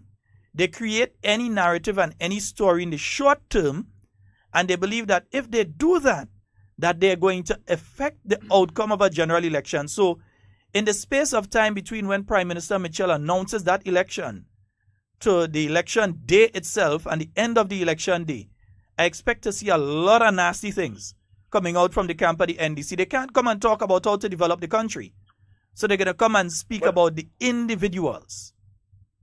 Exactly, but Sheldon, what they're failing to realize that life is karma, you know, and from the immediate past, they still haven't learned, because when you live on that type of tendencies, it will fall right in your pot. You know, people have a saying that what you throw up will fall right in your pot. So they live on that type of tendencies, and the same thing happened in the last reign. And they still haven't learned from. They still continue to function. But like they say, you know, you can't teach an old dog new tricks, you know. That's just the way they are. And I don't see them as changing. It's going to have to be new brand, new blood, you know, a different name, something like that. But as long as they would continue, because that's all they know. That's all they know. And as long as they continue like that, they would continue to lose. That's I can tell them for sure. Okay, Thank my you brother. very much, man. Thank you. All right, yes, 440-7377, and again, those of you outside of Grenada, 347-329-3101, you can get in on that number as well. Burbis, good morning to you, and good morning to Muscles. Yeah, Muscleman, good morning to you. Michelle, morning, eh? Yeah, Miss Barry, good morning to you, right? Yeah. Irvin, morning. Yeah, no, the thing is, who would I report to CID and all kind of thing? Yeah, well, I mean, that's how them people does behave. That's how they does behave, brother. What? I ain't putting 2 cents into it now. Good morning. Good morning. Morning, sir. Listen something, Look, the guy who leave the NNP party, right? You don't hear none of the NNP ministers calling him. Nobody and calling the gentleman name, right? Mm-hmm. Peter David and Brother Chester win an election for them. But look what they say about them, brother. So great people are just, look, let the end of fireman. Then he can win without saying them. No way. All right, my brother. Thank you, sir. All right. But I'm trying to understand the sense in attacking Chester Humphrey. The reason that they would attack Chester Humphrey is you believe Chester Humphrey is a threat. He's a threat to you politically. I wouldn't bother with somebody who I believe is a threat.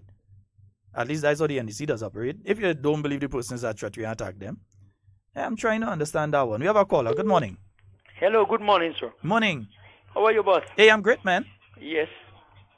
I believe if these guys and them who when this beast in the hat against Dr. Mitchell for being a great leader, wanted to have an idea how to go about to be a leader, would have come to him and genuinely ask him, Doc, you need to teach me something. Because all of us is Grenadians, you know. In the end of it, we like to know great leaders continuing greater. You know what I mean? If they could have asked him genuinely and give them some ideas how they go about to be a great leader, he would have done them better. Instead of trying to get rid of a good leader, then what would left for us? You understand? Mm-hmm. NDC have a problem with leadership is concerned since they exist. Since 1990. They start off with this leadership problem. And, you know, they start off with son Nicholas Bradford. He couldn't stay around for too long because the leadership fight was great inside of there. He had us to leave. He gave it to George Brizan. And then the fight remained between George and Francis Alexis. They didn't win. They had never won the election when they got to this leadership thing, It was a merger they had, And there was problem within them. And then come back again, NDC in 2008 to 2013 with the same leadership problem. And I don't know why is Dr. Mitchell looking at when these things and them happen. They ain't looking at themselves. Because they might remain a great leader right through. Since ever 1980 something come back, they was attacking that man as an individual, aspiring to be a leader. People seeing the man as a leader before he became a leader, long before. He was just a minister in the Ministry of Works. And people were seeing leadership in the man already. So that is some of the things, it's a grudge, it's a hate. This kind of covetous business on them. That time can work, The man didn't come and put a gun in somebody's head in Grenada to become a leader, The man generally opened up himself to the people through the electoral process, and they saw it in him, they chose him to be the leader. When NDC won the election in 2008, and they realized what we have as leadership, they said, no, we can't continue with that. We have a leader outside there. Look at him there. We need him back in the country because he could lead. There's others just wanted to lead, but they can't lead. Mm-hmm. That is why Dr. Mitchell is back where he's there. If there was a good leader outside there to replace Dr. Mitchell in 2008, they might have been there still. But them guys just not good enough to do what Dr. Mitchell was doing. The Grenadian people say, no, we cannot continue. We have to get rid of you all. I don't really watch it. And today, now, listen to the behavior. I listened to Jenny yesterday. And she degrading the people that support the NNP. She called the endorsement kind of a lunch and all kind of ugly things she been saying about the people, like they don't have a right to express their democratic rights in the sense that support the party that they want to support. She called Mr. Nazimburg a statesman. He's a statesman, but she don't see no qualities in Dr. Mitchell. Fine. Based on how you're looking and what you're really looking for, you won't see it in him. Because, they want leaders that they could stay outside as they normally do and pull them like Tagawa, pull them here, pull them down, let them do what they want them to do. You understand? And that would mean Dr. Mitchell, he's a leader. That is why he will continue to lead. Have a good day, boss. All right, thank you. Yeah, and that's the thing. They don't see the work, they don't see the dedication, they see the outcomes, and they have the worst to say. Yeah? Imagine at NDC I go meet me and telling me to go take my car. Poor me. Yeah? I pay in the bank. Me, I want to pay. Yeah? Not the government of Grenada. Government of Grenada didn't give me. I had to work and pay for it. Yeah, we have a caller. This is the attitude. Something is wrong with us. Yeah, good morning. Good morning, Sheldon. How are you? I'm quite fine. I'm going to take a few, right? To Mr. Nazim Burke. I think he needs to see a psychiatric. He needs a psychiatric evaluation. So I was wondering I wanted to get this message. I think he should go see Donald Trump. Maybe them two can go see the same psychiatrist because he is everything like Trump. He says it, everybody hears him saying it, but he never said it. Nazim Burke needs help. He is mentally unstable. The people of Grenada voted for NDC in 2008 because they said they wanted a change. Well, they got their change. They saw that it was destructive. Dr. Mitchell is one of the most honest, caring, empathetic, and forgiving person I know. Emphasis on the forgiving. If anyone knows his mother, they would know where he got it from. She is everything like him. Same empathetic, forgiving, caring, and honest, and they leave everything to God. So I would just like to get this message to Mr. Nazim Burke. When he wishes bad on Dr. Mitchell, he gets stronger every single day. And also, Nazim Burke, you're a wicked, conniving, vindictive snake rat. Let me don't go down that particular road, okay, my dear? Right. All right, no, let me don't go down that road. Yeah? And let me just say, before they go and try to sue the station and thing, we have no evidence that the man is crazy. Yeah? I believe that he have issues mentally. Yeah? I believe that he might have his issues mentally. But we cannot make a substantive statement that the man has mental issues, because you had to have some kind of thing had to be wrong with you for you to watch me and tell me that Camahon Park Cell, when you a lawyer, you know there's no documentation to support that, you know there's no evidence to support that, but you are trying to convince me, who is of sound mind, that Camahon Park sell, it means that something has to be wrong with you, or that you think I'm stupid. Yeah? It has to be wrong. Something has to be wrong with you for you to be stating that the school book program is a free program, or that the school book program was closed by the NNP, when you know for a fact that what you're saying is not true. When you look like something at the loan authorization bill, when you know that it does not mean that the government of Grenada has borrowed $100 million. When you know that it does not mean that the government of Grenada will borrow $100 million. Because if you don't know, it means that you ain't no economist.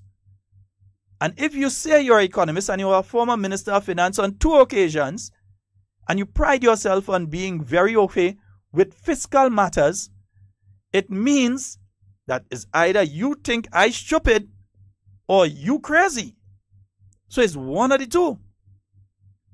Because the bill does not say that the government of Grenada borrow $100 million.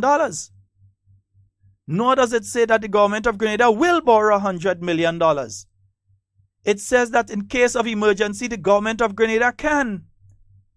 In case of emergency. But that is the way that the NDC operates. You look at what they tried in St. John just last week. You have the housing program in St. John. Yeah? Now, all governments usually stop spending in around September, October. They stop spending. When I say they stop spending, they usually go on the low with different programs. So the housing program, come October, November last year, as the budget cycle would have ended and you're waiting to read the new budget in December, would have ceased to give out materials and so into December, and so they would not have been giving out materials. And that is not just last year, that is every year. So it's not no election gimmick. And Burke knows this. It's not no election gimmick. Every government does it. When it comes to that time, you stop on your spending and so, because you're taking stock of what you have, and then come January, after your budget has been read, if you read your budget in December, that is, come January, you start the cycle with spending and doing what you have to do again. Now, this is what took place. So now January, for up in St. John, they had a shipment of windows. They have other building material and so, but they have a shipment of windows. So some people would have gotten material. They may have gotten the material last year, and they're doing up their house or so, or they want to do the house, but they didn't receive the windows that they asked for. Yeah?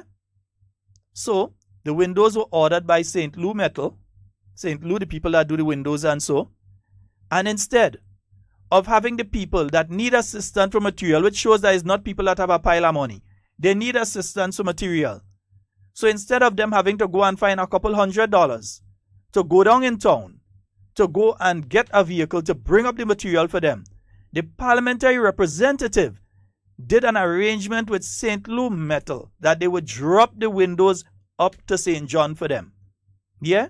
At no cost. They would drop, okay, they're getting the sale for the windows, they provide the transportation, and they drop the windows up. So St. John people didn't have to leave St. John, go down the West Coast, go down to Granance and purchase the window and collect the windows and so, and come up for themselves. Is that something wrong? Is something wrong with doing that? Yeah? Is it only this month that you see people get windows and material in St. John? Didn't they get in 2016, 2017, 2015, 2014, 2013? Did they not get materials and so before? They get before. But trying to twist it now and make it look like, yeah, windows given away. It is nothing new. The people need help. Why don't you go and check some of the people and them who get the windows and try and help them put it up instead of having to go and find a carpenter? We have a caller. Good morning. Good morning. Hello, good morning. Morning. Sheldon, good morning. Morning. Morning. Yes, go right ahead. You're live. You live? Yeah. Sheldon? Yes, you're live. Go right ahead. What are you hearing, Sheldon? Okay, all right. You need to call back then. All right. Yeah, KB, Kennedy Budlal, he says, what about the jetty the NDC don't like? They oppose the breakwater in Sutez. Yeah, so you want to know what about the jetty on Granance Beach that the NDC don't like? Because they oppose the breakwater in Sutter's, they oppose the cruise ship terminal, they oppose Port Louis. Now Ray is opposing the jetty in Grand Anse. He wants to find out, KB wants to find out, he's asking a question here. He wants to find out what will be the moral damage of erecting the jetty on the proposed site. He wants to know, because Ray is saying that the church and thing there, and that's, so KB wants to know if God will leave the area and go and hide in the mountains once the jetty there. Yeah? Will the people bathing there right now bathe in their jacket and tie, or their swimsuit? That is what he wants to know. Yeah, I want to know it too, KB. I agree with you. KB, give me a call if you get a chance. Good morning. Good morning, Mr. Scott. Hey, morning. How are you, my dear? How are you? Quite fine. I'm just asking a question. Mm-hmm. How come Command Park is sold, and now this Mr. Bernard is on TV calling all politicians to come to sign up this paper in order to save, and calling people to come to sign to come to save Command Park? Huh? Why doesn't he just admit he's an activist at the NDC? If it is sold, it's sold. But if it was sold, how come you're calling people not to sign to save Command Park? These people just lying for people too much. Okay. I'm asking Northeast people especially, please, do not put Mr. Buck to rule the country, neither to rule Northeast. Because we would be getting nothing from Mr. Buck. I'm saying that oh God. I'm saying that please leave Northeast in the hands of Mr. Tobias Clem, please, and Dr. Mitchell. Once Mr. Tobias is there, we sure are getting something. But once Mr. Buck comes in there, we have nothing to get. Especially when we had to get a road. In 2008, they made the money there to do on your Hampshire Sour Road. Come up. They took it and they do what they want. Thank God Dr. Mitchell came in there, and he and Mr. Tobias got together, and they give us a road. Thank God. We are happy for that. When he come in and campaign in that same road? Right? We are happy for that. So I'm asking Northeast people, right? Please, leave Northeast in the hands of Mr. Tobias Clement. Please. Thank you. All right. Thank you very much. 440-7377. That's 440-7377 and 347-329-3101. That's the number for outside. Wilma say, I'm waiting for Roberts to come in front of me door. He's up. Oh, God, I can't say that one on air. Wilma, you want to put me in trouble? No, but let me tell you something. Huh? And again, it is the election period. People from political parties that you do not support will come to your door. Don't cuss them. Don't use obscene language to them. If you don't want to speak to them, simply, I'm not interested, and you go back inside. Yeah? But this kind of thing about I go throw this on them and I go stick the dog at them and that kind of thing, no. We are Grenadians. And that is not the Grenadian attitude. That is not how, as Grenadians, we operate. That is not the type of people we are. Yeah? To visitors, to our homes, and to visitors to our country. We are not that way. Yeah? We are loving people. So when they come, just simply tell them, listen, I really don't have the time. I'm not interested in hearing what you have to say. All right? Good morning. Mr. Scott? Hi, morning. I agree with that caller that just spoke there. Okay. Because Mr. Tobias is doing a lot in this Northeast.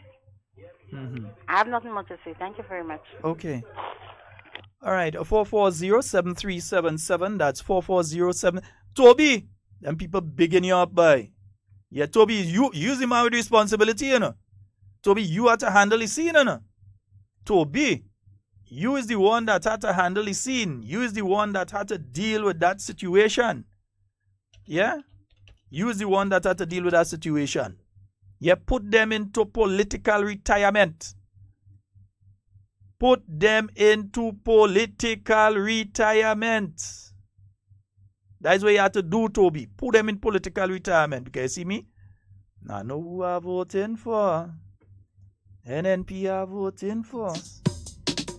That's what you have to do. I know who I'm voting for. NNP are voting for. Tell me who you voted for. NNP we voted for. So let's keep moving. The economic folks, remember tomorrow, yeah, we're heading to Latant Junction. That's at 5:30 tomorrow. Weather, behave yourself now, man. Baltazar River overflow, the bridge, all kind of thing there. Better condition. NNPD party for the last. Rain, and more rain. Show me your colors. Let's keep moving. As I always say, whether it's rain, whether it's sun, I love it. We came back in 2013. So we're heading to Latant tomorrow. Good morning. Hello, good morning, Sheldon. Hey, morning, sir. Morning, sir. Indian here, man. Hey, Indian, man, long I hear from you, man. I see you forget me. I don't hear you picking me up. Indian, I don't even know when I see you. Oh, God, like you forget me or what? Nah, man. I don't even see you. Hey? I don't even see you at all. You're going in hiding, you're hibernating. Everything, you know, I just tell what? Yeah, but me ain't seeing you. Well, sometimes I've seen you, but where are you, you know? I feel you need to look for me more, keep your eyes more focused and, you know. See me? I'll be behind stage. I'll be behind stage and in front of the stage. Well, you ready? Everything good? Yeah, man. Sheldon? I see you had a big wake day on Saturday night for my boy Bullethead. Well, I never see thing big so yet. Wait, that is in up in Happy Hill there? Yeah, because it's another stalwart that had passed away, you know. Imagine when I went up to St. John and on my way back down, I was trying to park and I couldn't even find a space to park. Okay. And I see one pile of people there. Yeah, it was just another praise. I think he buried next month as far as I get. I'm not too sure if I have the information right, you know. Okay. Yeah. So everything good? Everything good for the time being. Sheldon. Yes, sir. Well, you know all about his NMP, you know that? All right, my brother. And let me give you a little story in a way, like, Sheldon, who have the most oil will fry the most mix by election coming up. I have a friend does always say that. NMP have enough oil. We could fry a whole factory of flour. I hope they have enough oil. They can't come with 2 drum of oil and say they're frying because they could call a tanker to bring oil girls to fry mix. So, Sheldon, I want to say to you who are the most oil for election coming will fry the most mix. All right. And I think NMP have the most oil. And we're going to fry real mix. Because you hear him, Toby say, you have praise up in them Bolia, you know? Yeah? Toby say, you have praise up there when he get with so person. You have big and saltfish, and I went in Willis Saturday night, and it was a nice meeting. Mm-hmm. And thanks, Peter. Peter give them something, food for thoughts up there, man. Yeah, Peter give them food for thoughts up there. Yes, man.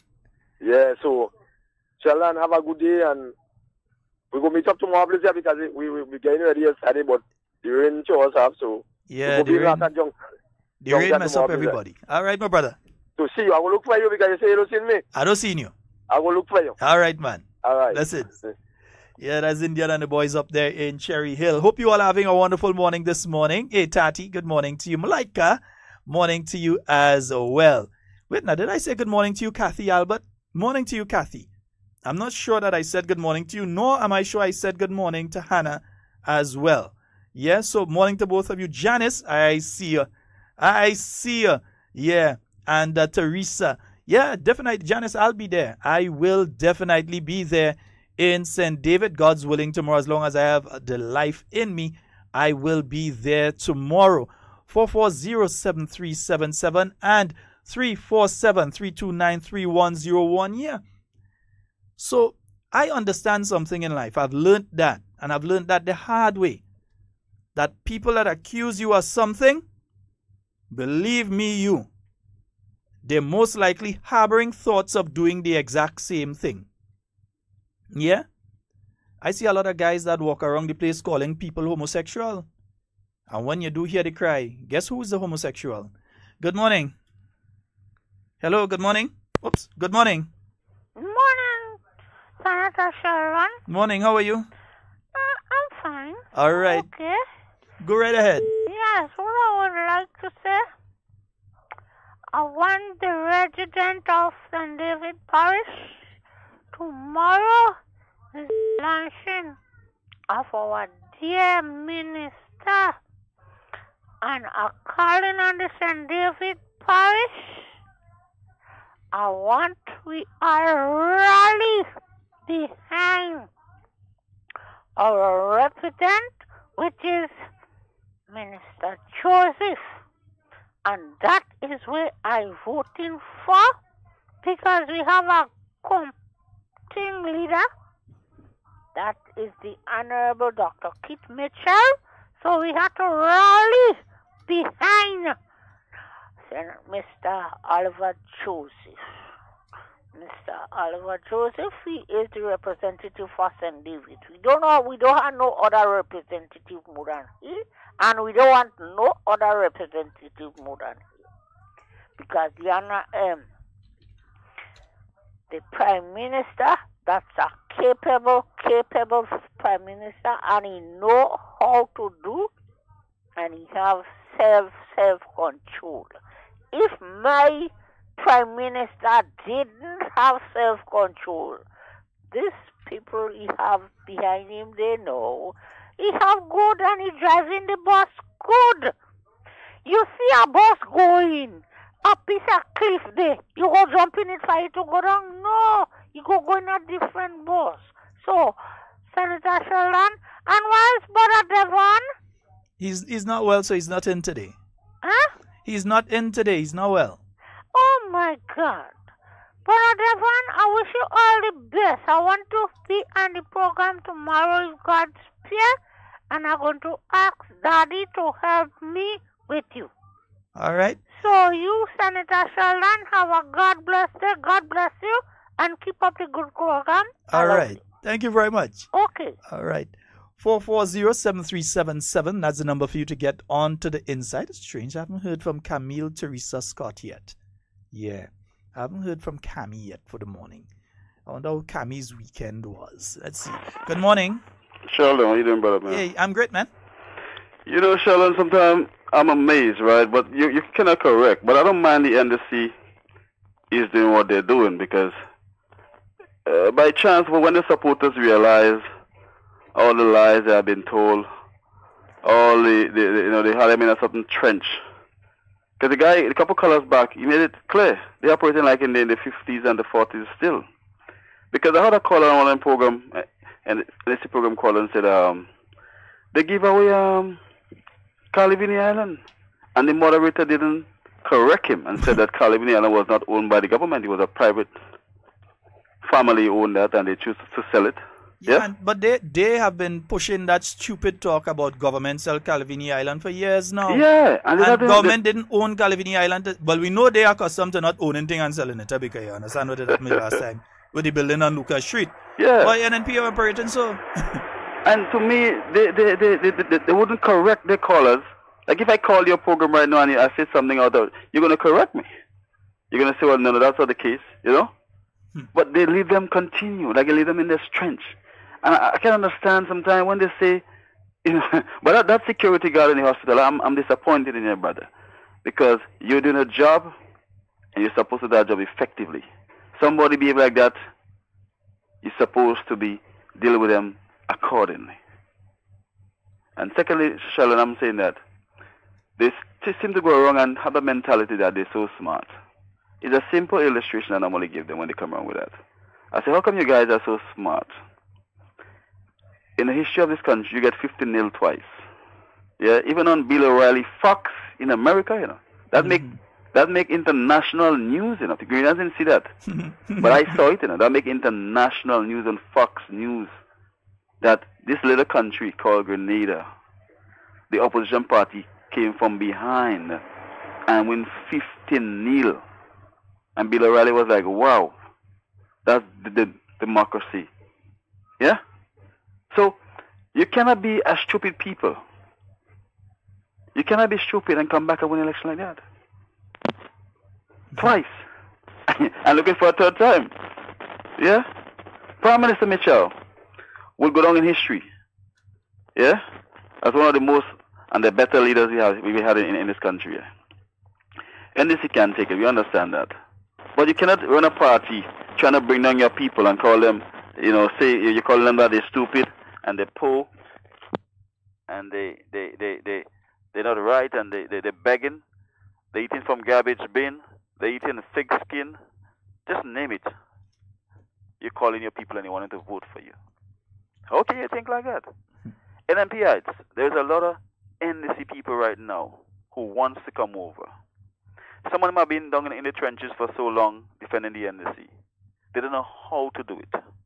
So it's on you now, as an NMPI, to bring them in. I may not know them, Sheldon may not know them, but you're dealing with them every day.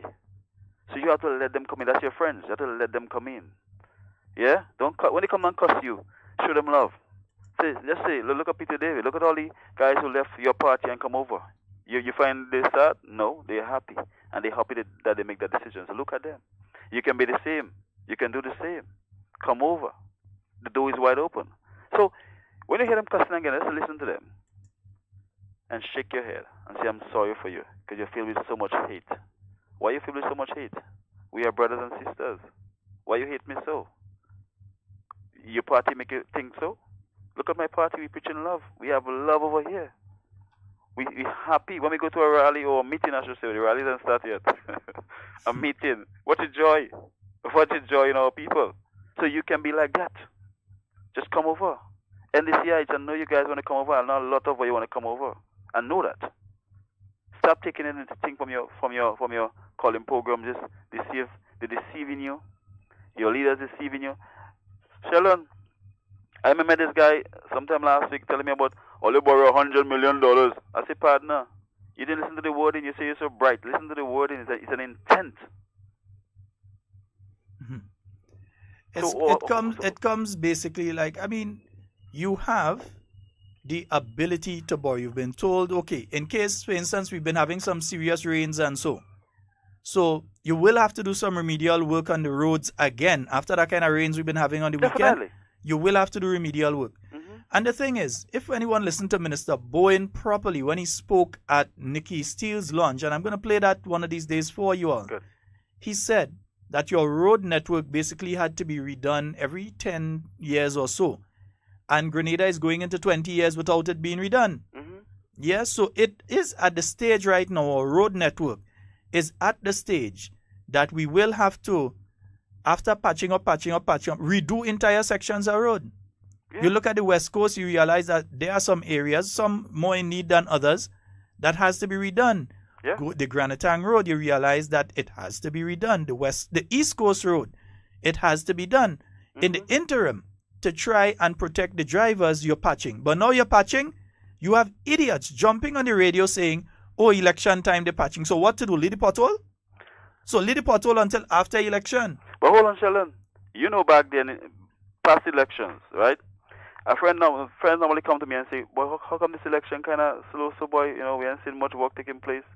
And this is a supporter. I say, partner, when I say we have $100 million. But I say, we practice in physical discipline. Yeah? I say, basically, you see, you guys don't understand. We move from that era. That era have gone. We need to think about our country. And we've been thinking all the while. The point I'm trying to make is that we're not behaving that way like back then. Yeah? The roads will fix. Yeah, they're looking for this kind of big pie in the sky. Normally we do cloudy and just say thing and do thing and no. Thing happening so again, brother. Mm-hmm. Yeah? This election will be a referendum on the two leaders. Yeah? One was selling our assets. And here are the guys so crafty. Telling me that, well, those are you sell for NIS. You sell it for NIS. Those are you sell for NIS. You taking, the government of Grenada owns the assets. The government is the people. The people own the assets. You take the people assets and sell it back for NIS, which the people own NIS. Yeah? So you're frying me own oil. What kind of decision is that? And then you're trying to make it justify. Like, oh yeah. But if I sold those assets maybe to a businessman or to a local man in the country, yeah, he can build a building, he can open a store, he can open a restaurant, he can open a, get workers, people have to build that place, so money generating thing happening. And it's not really an investment company. And it's an insurance company. Yeah? But the point I'm trying to make is that you sell back our own assets to we. So we're paying for it, like we're paying back for our own things. But let me ask you a question. They're talking about NIS. The New National Party has borrowed from NIS from time to time. But ask yourself, which is the only government that has ever paid off all that government owed to the NIS? NNP? That's even the Nawasa. Only government that has ever paid off everything that was owed to the NIS was the New National Party. Even Nawasa. Government that owed Nawasa so much of money, NNP came and paid off. NNP paid up most of our locally owned debts, $100+ million. People don't understand with this country. Boy, I remember in a conversation with Prime Minister Mitchell, and he said he get a call to go to Barbados, and the chairman of the Caribbean Development Bank called him in a meeting, and he said, well, shortly after the election, he said, well, now, and NDC may secure a big loan, so you go behind CV, get that money to pay because things so bad in the treasury. The man pitched a file in front of him. He said, look at that. Your country haven't paid for so long. The bank have been default, and they're going to default it again. The country was Grenada. You're afraid to say it? The country that had defaulted and caused the downgrading of the Caribbean Development Bank. That Trinidad had a thing in, Barbados, Jamaica, all other country watching Grenada, Qatar when you go to function. You understand? All of them watching us Qatar because we was endangering their economies. We borrow money from St. Vincent to pay workers, St. Vincent people quarreling on the radio, baby, we hear them, guns out, boy, get the money from Grenada, boy. We doing that, Now when he's talking about, you want to promote this man, the Prime Minister of the country. I mean, these people, they entrenched in the hole. I'm telling you, NNP supporters, allow them to give out their steam. Listen to them carefully. When they're done, tell them come over. Give away that steam. Come over. Come in the house. You'll be happier. I'm telling you, my brother. I'm telling you that this election, when it is over, we are going to be singing some slow songs and bringing some flowers for the political members of the NDC. And Sheldon, as a party and certain political careers on that side, this is the last time we'll be hearing from them as any sort of force within politics in Grenada. I don't know that already because they I listened to a program this morning. Sing a Sankey. I listened to a program this morning. Most people from the country, so I mean, I listen to that program. They start calling country people po and dunce. Yeah, my friend from Rosa told me that prior to the election, they had a rows of guys on the block. Every morning you pass guys on the block, see there's nothing to do. Yeah? And rows of people could testify towards that. Now you pass on the block, you hardly find anybody there. Everybody's on the walk. Even buses from St. David's. The amount of buses from St. David's, them busmen could testify to that right now too. From St. David's, I come up in the countryside every morning to get a load to go downtown. From St. David's, way down St. David's, driving all the way up here just to get people to go back downtown because everybody is working, everybody moving, everybody doing things. You know what I'm saying? Those who are there, they doing their own thing, and some of them in farming and other things, so they're doing their own thing, But I'm just saying that when they come to Rosie and Rosie people give them food to eat, it's not because we can't cook in our house or we just like to come on the block and cook and show love. The last time a certain leader of a party came there, eat 2 big bowl of pea soup. Mm-hmm. Them guys say, well, I might eat so much of food, I'm like I starving, boy. The man deep in the wallet, opening wallet, and this is supporter tell me, just take a little glimpse. The man don't nothing inside it, The man tell them, oh boy, I ain't passing the bank, All you haunted so, man. Man be able to say, watch. Later. They like to go and interfere with them men and them. No, but I don't even think that the average NDC understands the construct psychologically of cooking on the block. Number one, as a people, we like to cook and we like to cook on the blocks. Yeah? It's sort of a holdover from the plantation society where it was a one pot because everybody cutting cane or everybody doing farming or thinking nutmeg or cocoa or whatever. So we were accustomed from eating in one location. So we had the one pot and that's how oil long and everything came about because we basically get everything that Massa and the Great House didn't want. They ain't eating breadfruit and them thing and yam and them things, so we eating that. But everything go into one pot and so developed the oil down. So developed the fish waters. So developed the brown down. If you realize most of these things is one pot because we poor, we didn't have no set of pot to cook in. We didn't have one pot for this, one pot for that, one pot for the other thing. No, it was one pot everything had to go into. So whether it's pilau, whether it's brown down, whether it's all these things that we consider national dishes is one pot. Whether it's a log, tanya log, whatever, one pot. Because we are accustomed to that as a people get together and eat and we do that kind of thing. But sometimes they don't understand the psychology of what goes on the block. But anyway, I wouldn't educate them on that. Yeah, I ain't going to educate them on that. Let me go to the phone line and take a call. Good morning. Morning. Morning, sir. Sheldon? Yes, sir. Yes, sir. I want to find out which one of the government that collect the NIS money and did not deposit it to the NIS account, robbing my own benefit. Huh? The NDC under the same finance minister that they saying go be the next prime minister of Grenada. We know it ain't going to happen.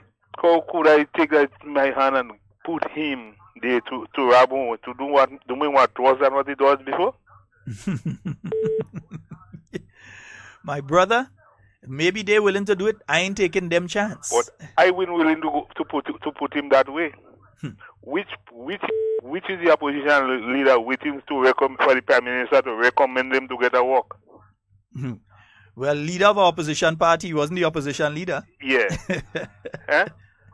So how but after he says so much thing about Dr. Mitchell, how you could look for Dr. Mitchell recommendation? I don't understand. But if Dr. Mitchell is a wicked, evil, vindictive man, he incapable, he incompetent and all kind of, if you say all this kind of thing about him, you understand? Then you want that person to recommend me or what that person recommendation. I find it up on me. Another point again, Sheldon. People, you have some foreigners, they are bad and they come in and they say, no, Grenada this and Grenada that. They all we in poverty. But what they fail to realize, when they leave us and go 20 years or 40 years ago, he was using petrol toilet. Now today they come and everybody using an inside toilet. When they go in a function and they park the car, they realize, well, they have to pit to see where the car is because they realize everybody is at a certain standard and they come like they don't recognize. You can't recognize them. They don't outstanding more than anybody else. You understand? So there's a studio that run the motor and see all sort of shit and all kind of thing. I just laugh at them. Another thing I had to talk about, Sheldon. The market, the post office had a fire with the vendors mall. They say they love the youth so much. They fund back the vendors. They fix back the vendors mall. They fund them the money, but they love us so much. We're the biggest parish. One library had in Grenada. They love us so much. How much effort they put to fix back the library? Up to today, we renting place for the people to go and get, for the elders to go and get a little pension. How they love us? What kind of love is that? Sheldon, I want to hear what kind of love is that? Where the love is coming from? Huh? My brother, the heart of these people is on the shirt and not inside the body. That is why they can't show love. Sheldon, keep on doing your good work, okay? All right. Thank you very much, brother. Yes, man. Yeah, and you see, this is the thing, eh? You have to actually care about people and consider people. Yeah, you want to attack people and all kind of thing, but you don't care about people. When you calling people needy and greedy, who are you to say a person is greedy? The person could have a house in Westerhall Point and the fridge could be empty. So because you see them, put their pride aside and decide to ask somebody for some help. Yeah, they had a house in Westerhall Point. It might be a bad period that they're going through. So they ask for some help. Suppose they ask one of their friends for some help to buy some groceries. You'll say that person greedy because they had a big house and they're still asking somebody for help for groceries. You don't know their personal situation. Nobody knows the trouble I feel. Nobody knows my sorrow. But you want to come and tell people that they're needy and greedy. You want to tell a little child that was born into a poverty-stricken family and that receive a book bag that the parents would have to find $75 or $100 for, that they're needy and greedy. That $75 or that $100 that could be taken and spent to buy milk, to strengthen the bones and to help the brain, proper nutrition, to help their brain to operate properly so that they could achieve what you all achieve, that you all were able to come through the struggle and get your little degree in your university and so, but you forget the struggle. That's the problem. Some of you forget the struggle. You want to tell the children, don't take it. Tell the parents, don't take it. Bad talk it up, though it was something negative. There is not a human being on this earth who is not needy. None who is not needy. We all need air or we dead. We all need food or we dead. We all need water or we dead. Every man, Jack and his brother needy. But you want to make it look now as something wrong with a person. You want to bully them intellectually into voting for you. That if somebody don't vote for you, that they're stupid. Or if somebody don't vote for you, they're not patriotic. They don't like this country. Or if somebody don't vote for you, something had to be wrong with them. You can't be in your right mind and not vote for me. But who is you? Who are you? What are you? From whence did you come? What you know about the struggle that these people have been going through? All of a sudden you jump in politics. You're walking through Jan and Glay, offering groceries and to pay light and water bill. Yeah? You just rich. Because you think they're stupid. And because you believe they're needy and greedy. So you're walking through, I go pay a light bill, I go pay a water bill. I buy a little groceries for you. $20 I go. Where they buy? 2 bread and a tin of condensed milk. Seriously. But that is the mentality of these individuals. That is the mentality that they put forward. They're better than you. Yeah? That sort of I'm better than you and who are you and what you think you are kind of mentality. That's their mentality. That is what pervades the executive of the National Democratic Congress. I ain't blaming the members. Some of them may be misguided. Some of them may have a genuine cause. They just don't like the NNP because of A, B, or C. But I'll tell you, even if you don't like the NNP, you better like your country. Because if you were to make the mistake and be part of the process of allowing these individuals to sit in the parliament of our country and make decisions for you, and by these individuals I mean the members of the NDC, then you would be doing your party a service but your country a disservice. Yeah? Because right now, it's brooks they brooks. They're looking for our money. Telling you, it's brooks they brooks. Yeah? Mortgage had to pay, you know. Go and look for work. Some of them, they're on radio begging. Some of them, in press conference begging. And we know, if it's now who was a PRO in a ministry that vex, they lose their work. If it's now who was working in NADMA and they vex, they had to leave their work. No, they didn't get fired. They leave the work. They realize what was happening. They know that the axe would have dropped, so they take off early. Yeah? Don't feel like forget the December when we pass in tongue and see them stand up right across from NIS. I have the photos. Yeah, I just remember good. Yeah? But at the end of the day, we have a country to build. In less than a month, we'll be celebrating our independence, 44 years as an independent country. And we'll also have a decision to make in the very near future of which political organization is best suited to move our country forward. Is it the political organization that's siding with a company against the Grenadian people? When we are saying as a political organization that, look, we are not against the company, but we are against what the company do. Sometimes you're not against a man, but you're against his actions. So you're not against the man, but you're against his actions. Not against the company, but we are against what the company is doing and how they run the company, because it is affecting our economy in a significant way. And once that is fixed, then you could talk factories. You can't talk factories now. Yes, we have fruits. Just now we're going to have mango and thing again. Catty, sorry for that one. Just now we're going to have serious mango, all sorts of thing again. Falling off the trees. And we can't set up a factory because the cost of production is too high.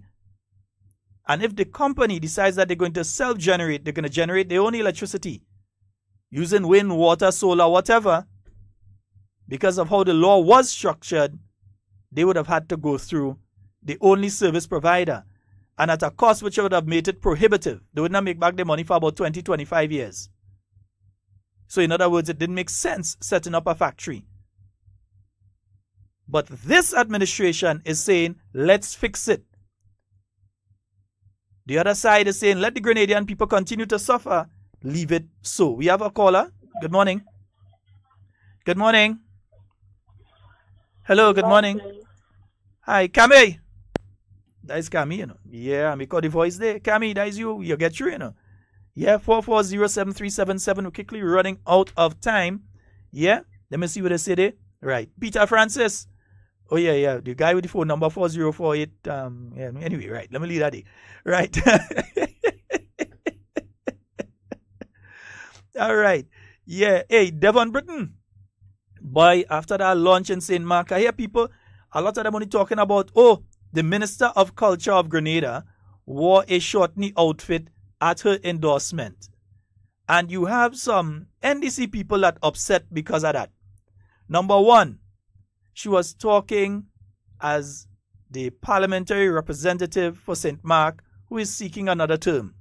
St. Mark is well known because we know all they don't know about culture and Grenadian thing. Eh? All they know about them thing this, all they ain't gonna know that. Right? St. Mark is well known for the short knee. Same as you hear Hermitage and so. St. Mark is known for short knee and Veku. Yeah? They have a lot of that up on their side. The St. John, St. Mark, that kind of zone there. St. Patrick, right. You're talking short knee. You're talking Veku, them area up there. Nice. So number one, she was paying homage to the people of St. Mark by wearing that outfit.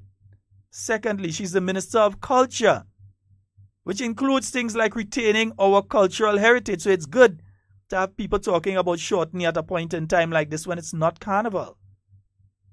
Yeah? And third, don't worry about the short knee outfit. Worry about the fact that she's going to cut whoever all you're putting up there who name has never remembered tail bad when the election is announced. Consider that the NNP is going to increase its margin of victory in St. Mark this time around. Don't worry about the short knee outfit. Yeah, we lost that call. Yeah, don't worry about the short knee outfit. Let not your heart be troubled about who wearing short knee outfit and who not wearing short knee outfit. Worry about the margin of licks. You're going and get up there. We have a call online. Good morning. Hello. Good morning. Okay, lost that one again. All right. Folks, that's about all the time we have today for Hard Talk. Remember, tomorrow I should be having a special guest in studio with me from 10:30. I wonder who is the man, boy.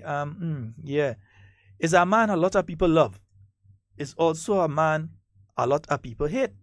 But it's a man I will have in studio with me tomorrow for 10:30. Good morning. Morning, my dear.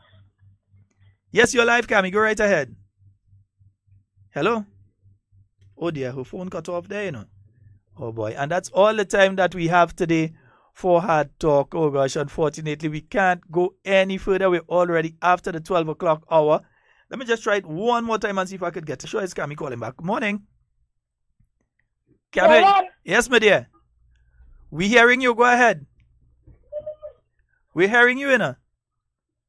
Oh boy, yes, we're hearing you, Cammy, but it seems as though the speaker on your phone is giving problems because your microphone is okay because we are hearing you. But the speaker for you to hear on your end isn't working properly. So don't worry, when I get a chance, I'll pass on. One of my partners passed on and sort out Cammy phone for another man. Yeah, that's all the time we have for Hard Talk today. It's been a wonderful day being here with you once again. And Devon, get well soon, eh, brother? Yeah, let me see how we could go out from this one day today. Latin Junction tomorrow, 5:30 p.m. The Honorable Oliver Joseph, he will be endorsed. And then it's coming up on Sunday. Yes, Sunday. Get registered, people, get registered. Listen now, if I was all you, let me use the Trinidadian tongue now. If I was all you, I'd try and get registered by Friday. Eh? Nice. And the reason I'd say that is not that I know anything about the election date. I have no idea when the election date is. But I wouldn't take the chance that next week I can't get registered. I get registered now. In fact, I ain't even waiting until Friday. I would get registered by tomorrow. Nice? Good. Yeah. That's all the time we have for Hard Talk. It's been wonderful being here with you.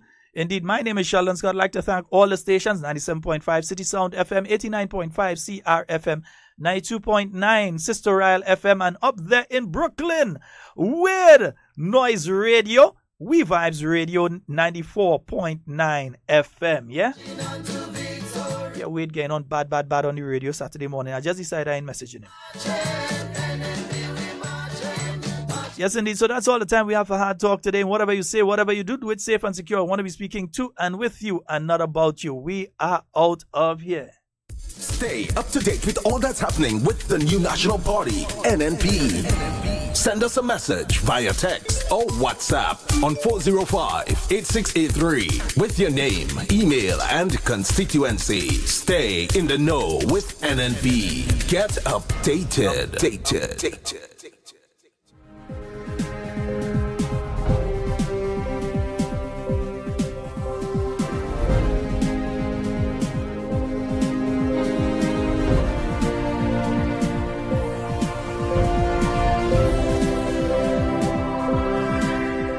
Sword turning ceremonies to be held soon to signal the start of work on Phase 2 of the Chinese low-income houses.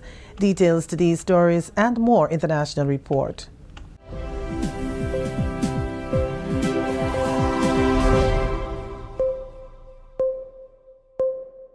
With the National Report, I am Wendy Edmund.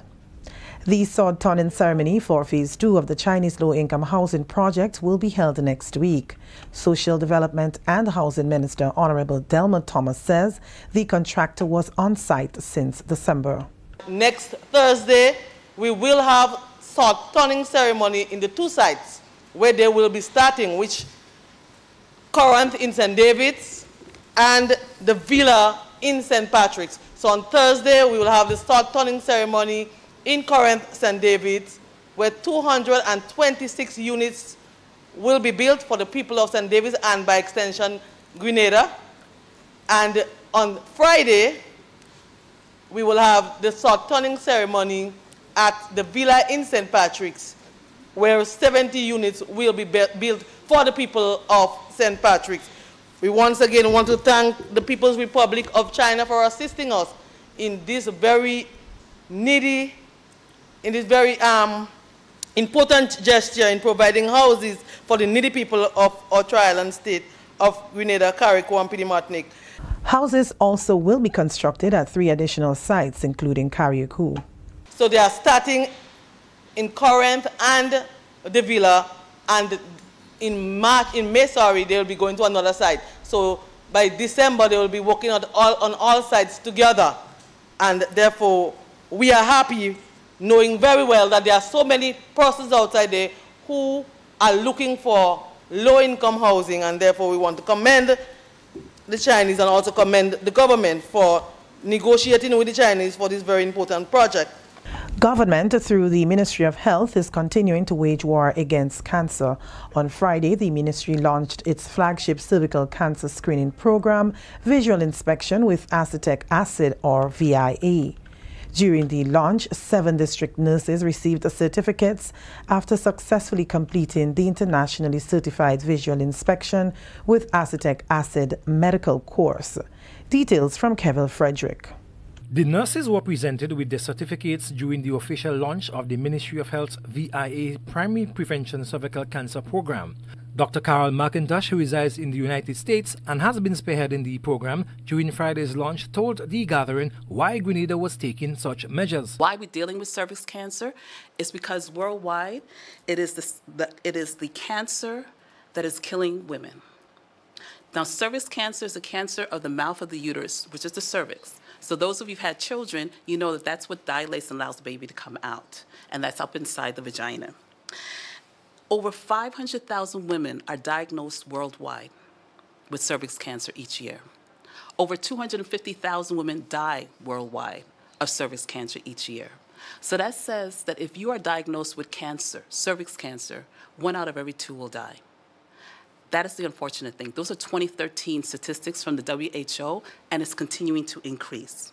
She made the case of the program's value, citing Grenada's current cervical cancer statistics. In Grenada, cervix cancer is the 2nd leading cancer cause of death, second to breast cancer, here in Grenada. However, head of the Ministry's Chronic Disease Prevention and Management Program, Dr. Sonia Nixon, said, apart from having staff that's ready, the ministry must recognize our responsibility to ensure that our facilities are available, are prepared. So I should not go to look for my VIA and there's no vinegar. Okay, so we have a responsibility to ensure that all levels of everything that is necessary for care is provided. Following the distribution of the certificates, District Nurse Kathleen Dakota Williams, who hails from Pity Martinique, addressed the gathering on behalf of her colleagues.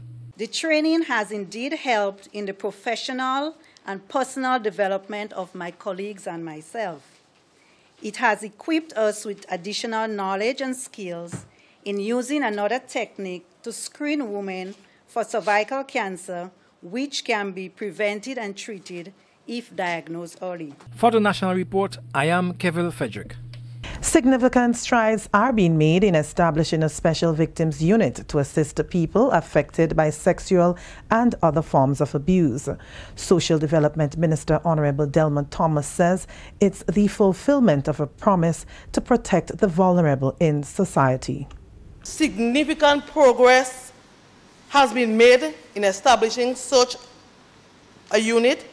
Medical professionals were trained, police officers were trained, specialized training was also given to 2 female officers of the Royal Grenada Police Force, and meetings were held with the High Command of the Royal Grenada Police Force, and will continue to hold meetings as we in the implementation of that very important unit. Medical equipment was purchased and delivered, and therefore we are working in setting up that very important facility to deal with the issue of sexual abuse. No longer will victims, not only sexual abuse, Mr. Speaker, but all forms of abuse, abuse among women, abuse among men, and abuse among all boys and girls. So they will no longer have to go to the regular police station, but we will now have that special unit set up with special trained personnel to deal with that particular issue. Agriculture Minister Honorable Yolande Bain-Horsford says greater emphasis will be placed this year on the Farm Labour Support Program, which has had some serious challenges over the years. During a meeting of the House of Representatives on Friday, Minister Horsford said they will sit with a team of farmers to design an efficient program to meet the needs of farmers. So this year, the program, what we focus a lot on soursop, because soursop is one of our main crops. Soursop is one of the things that we cherish these days because we have the market in the United States. We are the only country. Grenada is the only island or country, how we put it, that have the market for exporting soursop to the United States of America. So we have to maintain that. We have to sustain that market. So a lot of emphasis this year was placed on clearing those areas that had soursop in the farm labor program. This is the National Report. More news after the break. Are you ready? Grenada, the countdown has begun for the staging of Grenada's most talked about sporting event in 2018.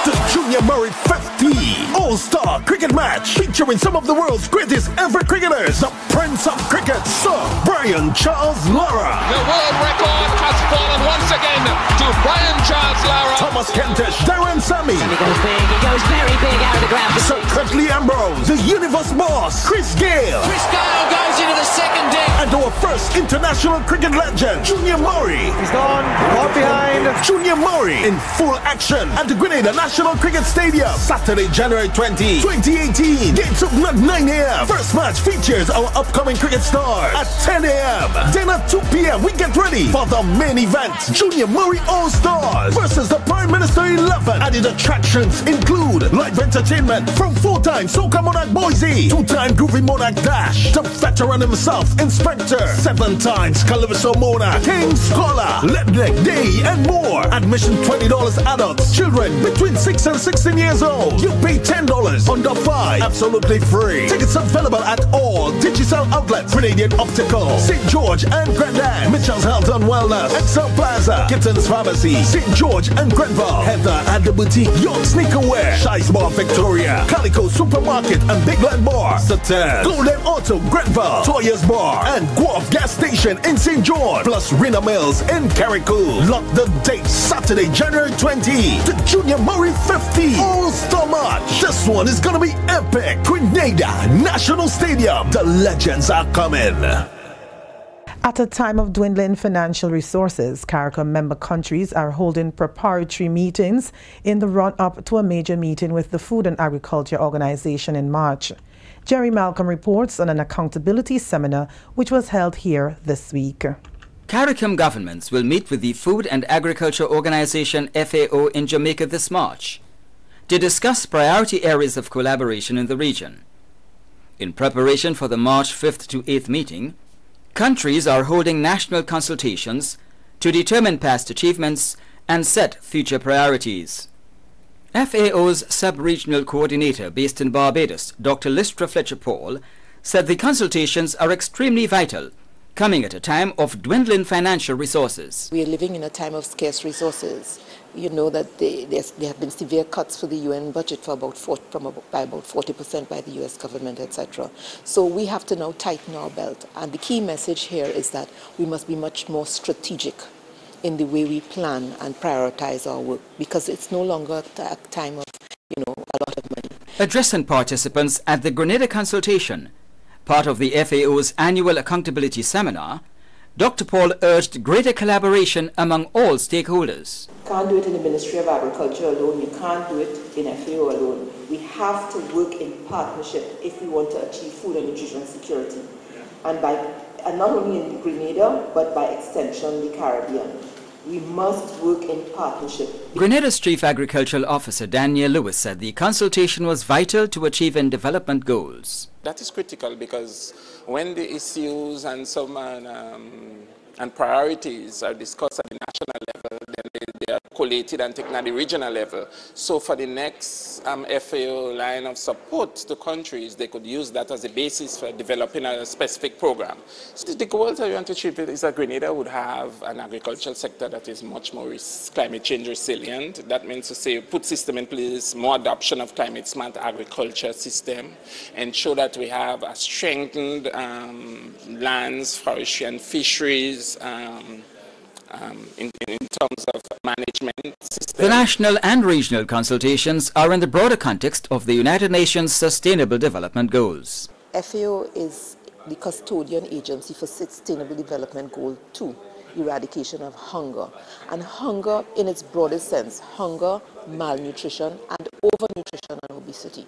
So that we want to change the figures. We want to reduce the amount of obesity in this part of the world. We want to reduce the importation of these foods that are unhealthy that people are eating. We want to change the eating habits of our young children. So by the end, at least by the end of 2019, we want to see a trend in the right direction in these big figures, big impacts, so that we can say we're going in the right direction in achieving the Sustainable Development Goal. And that's the National Report. I am Wendy Edmond.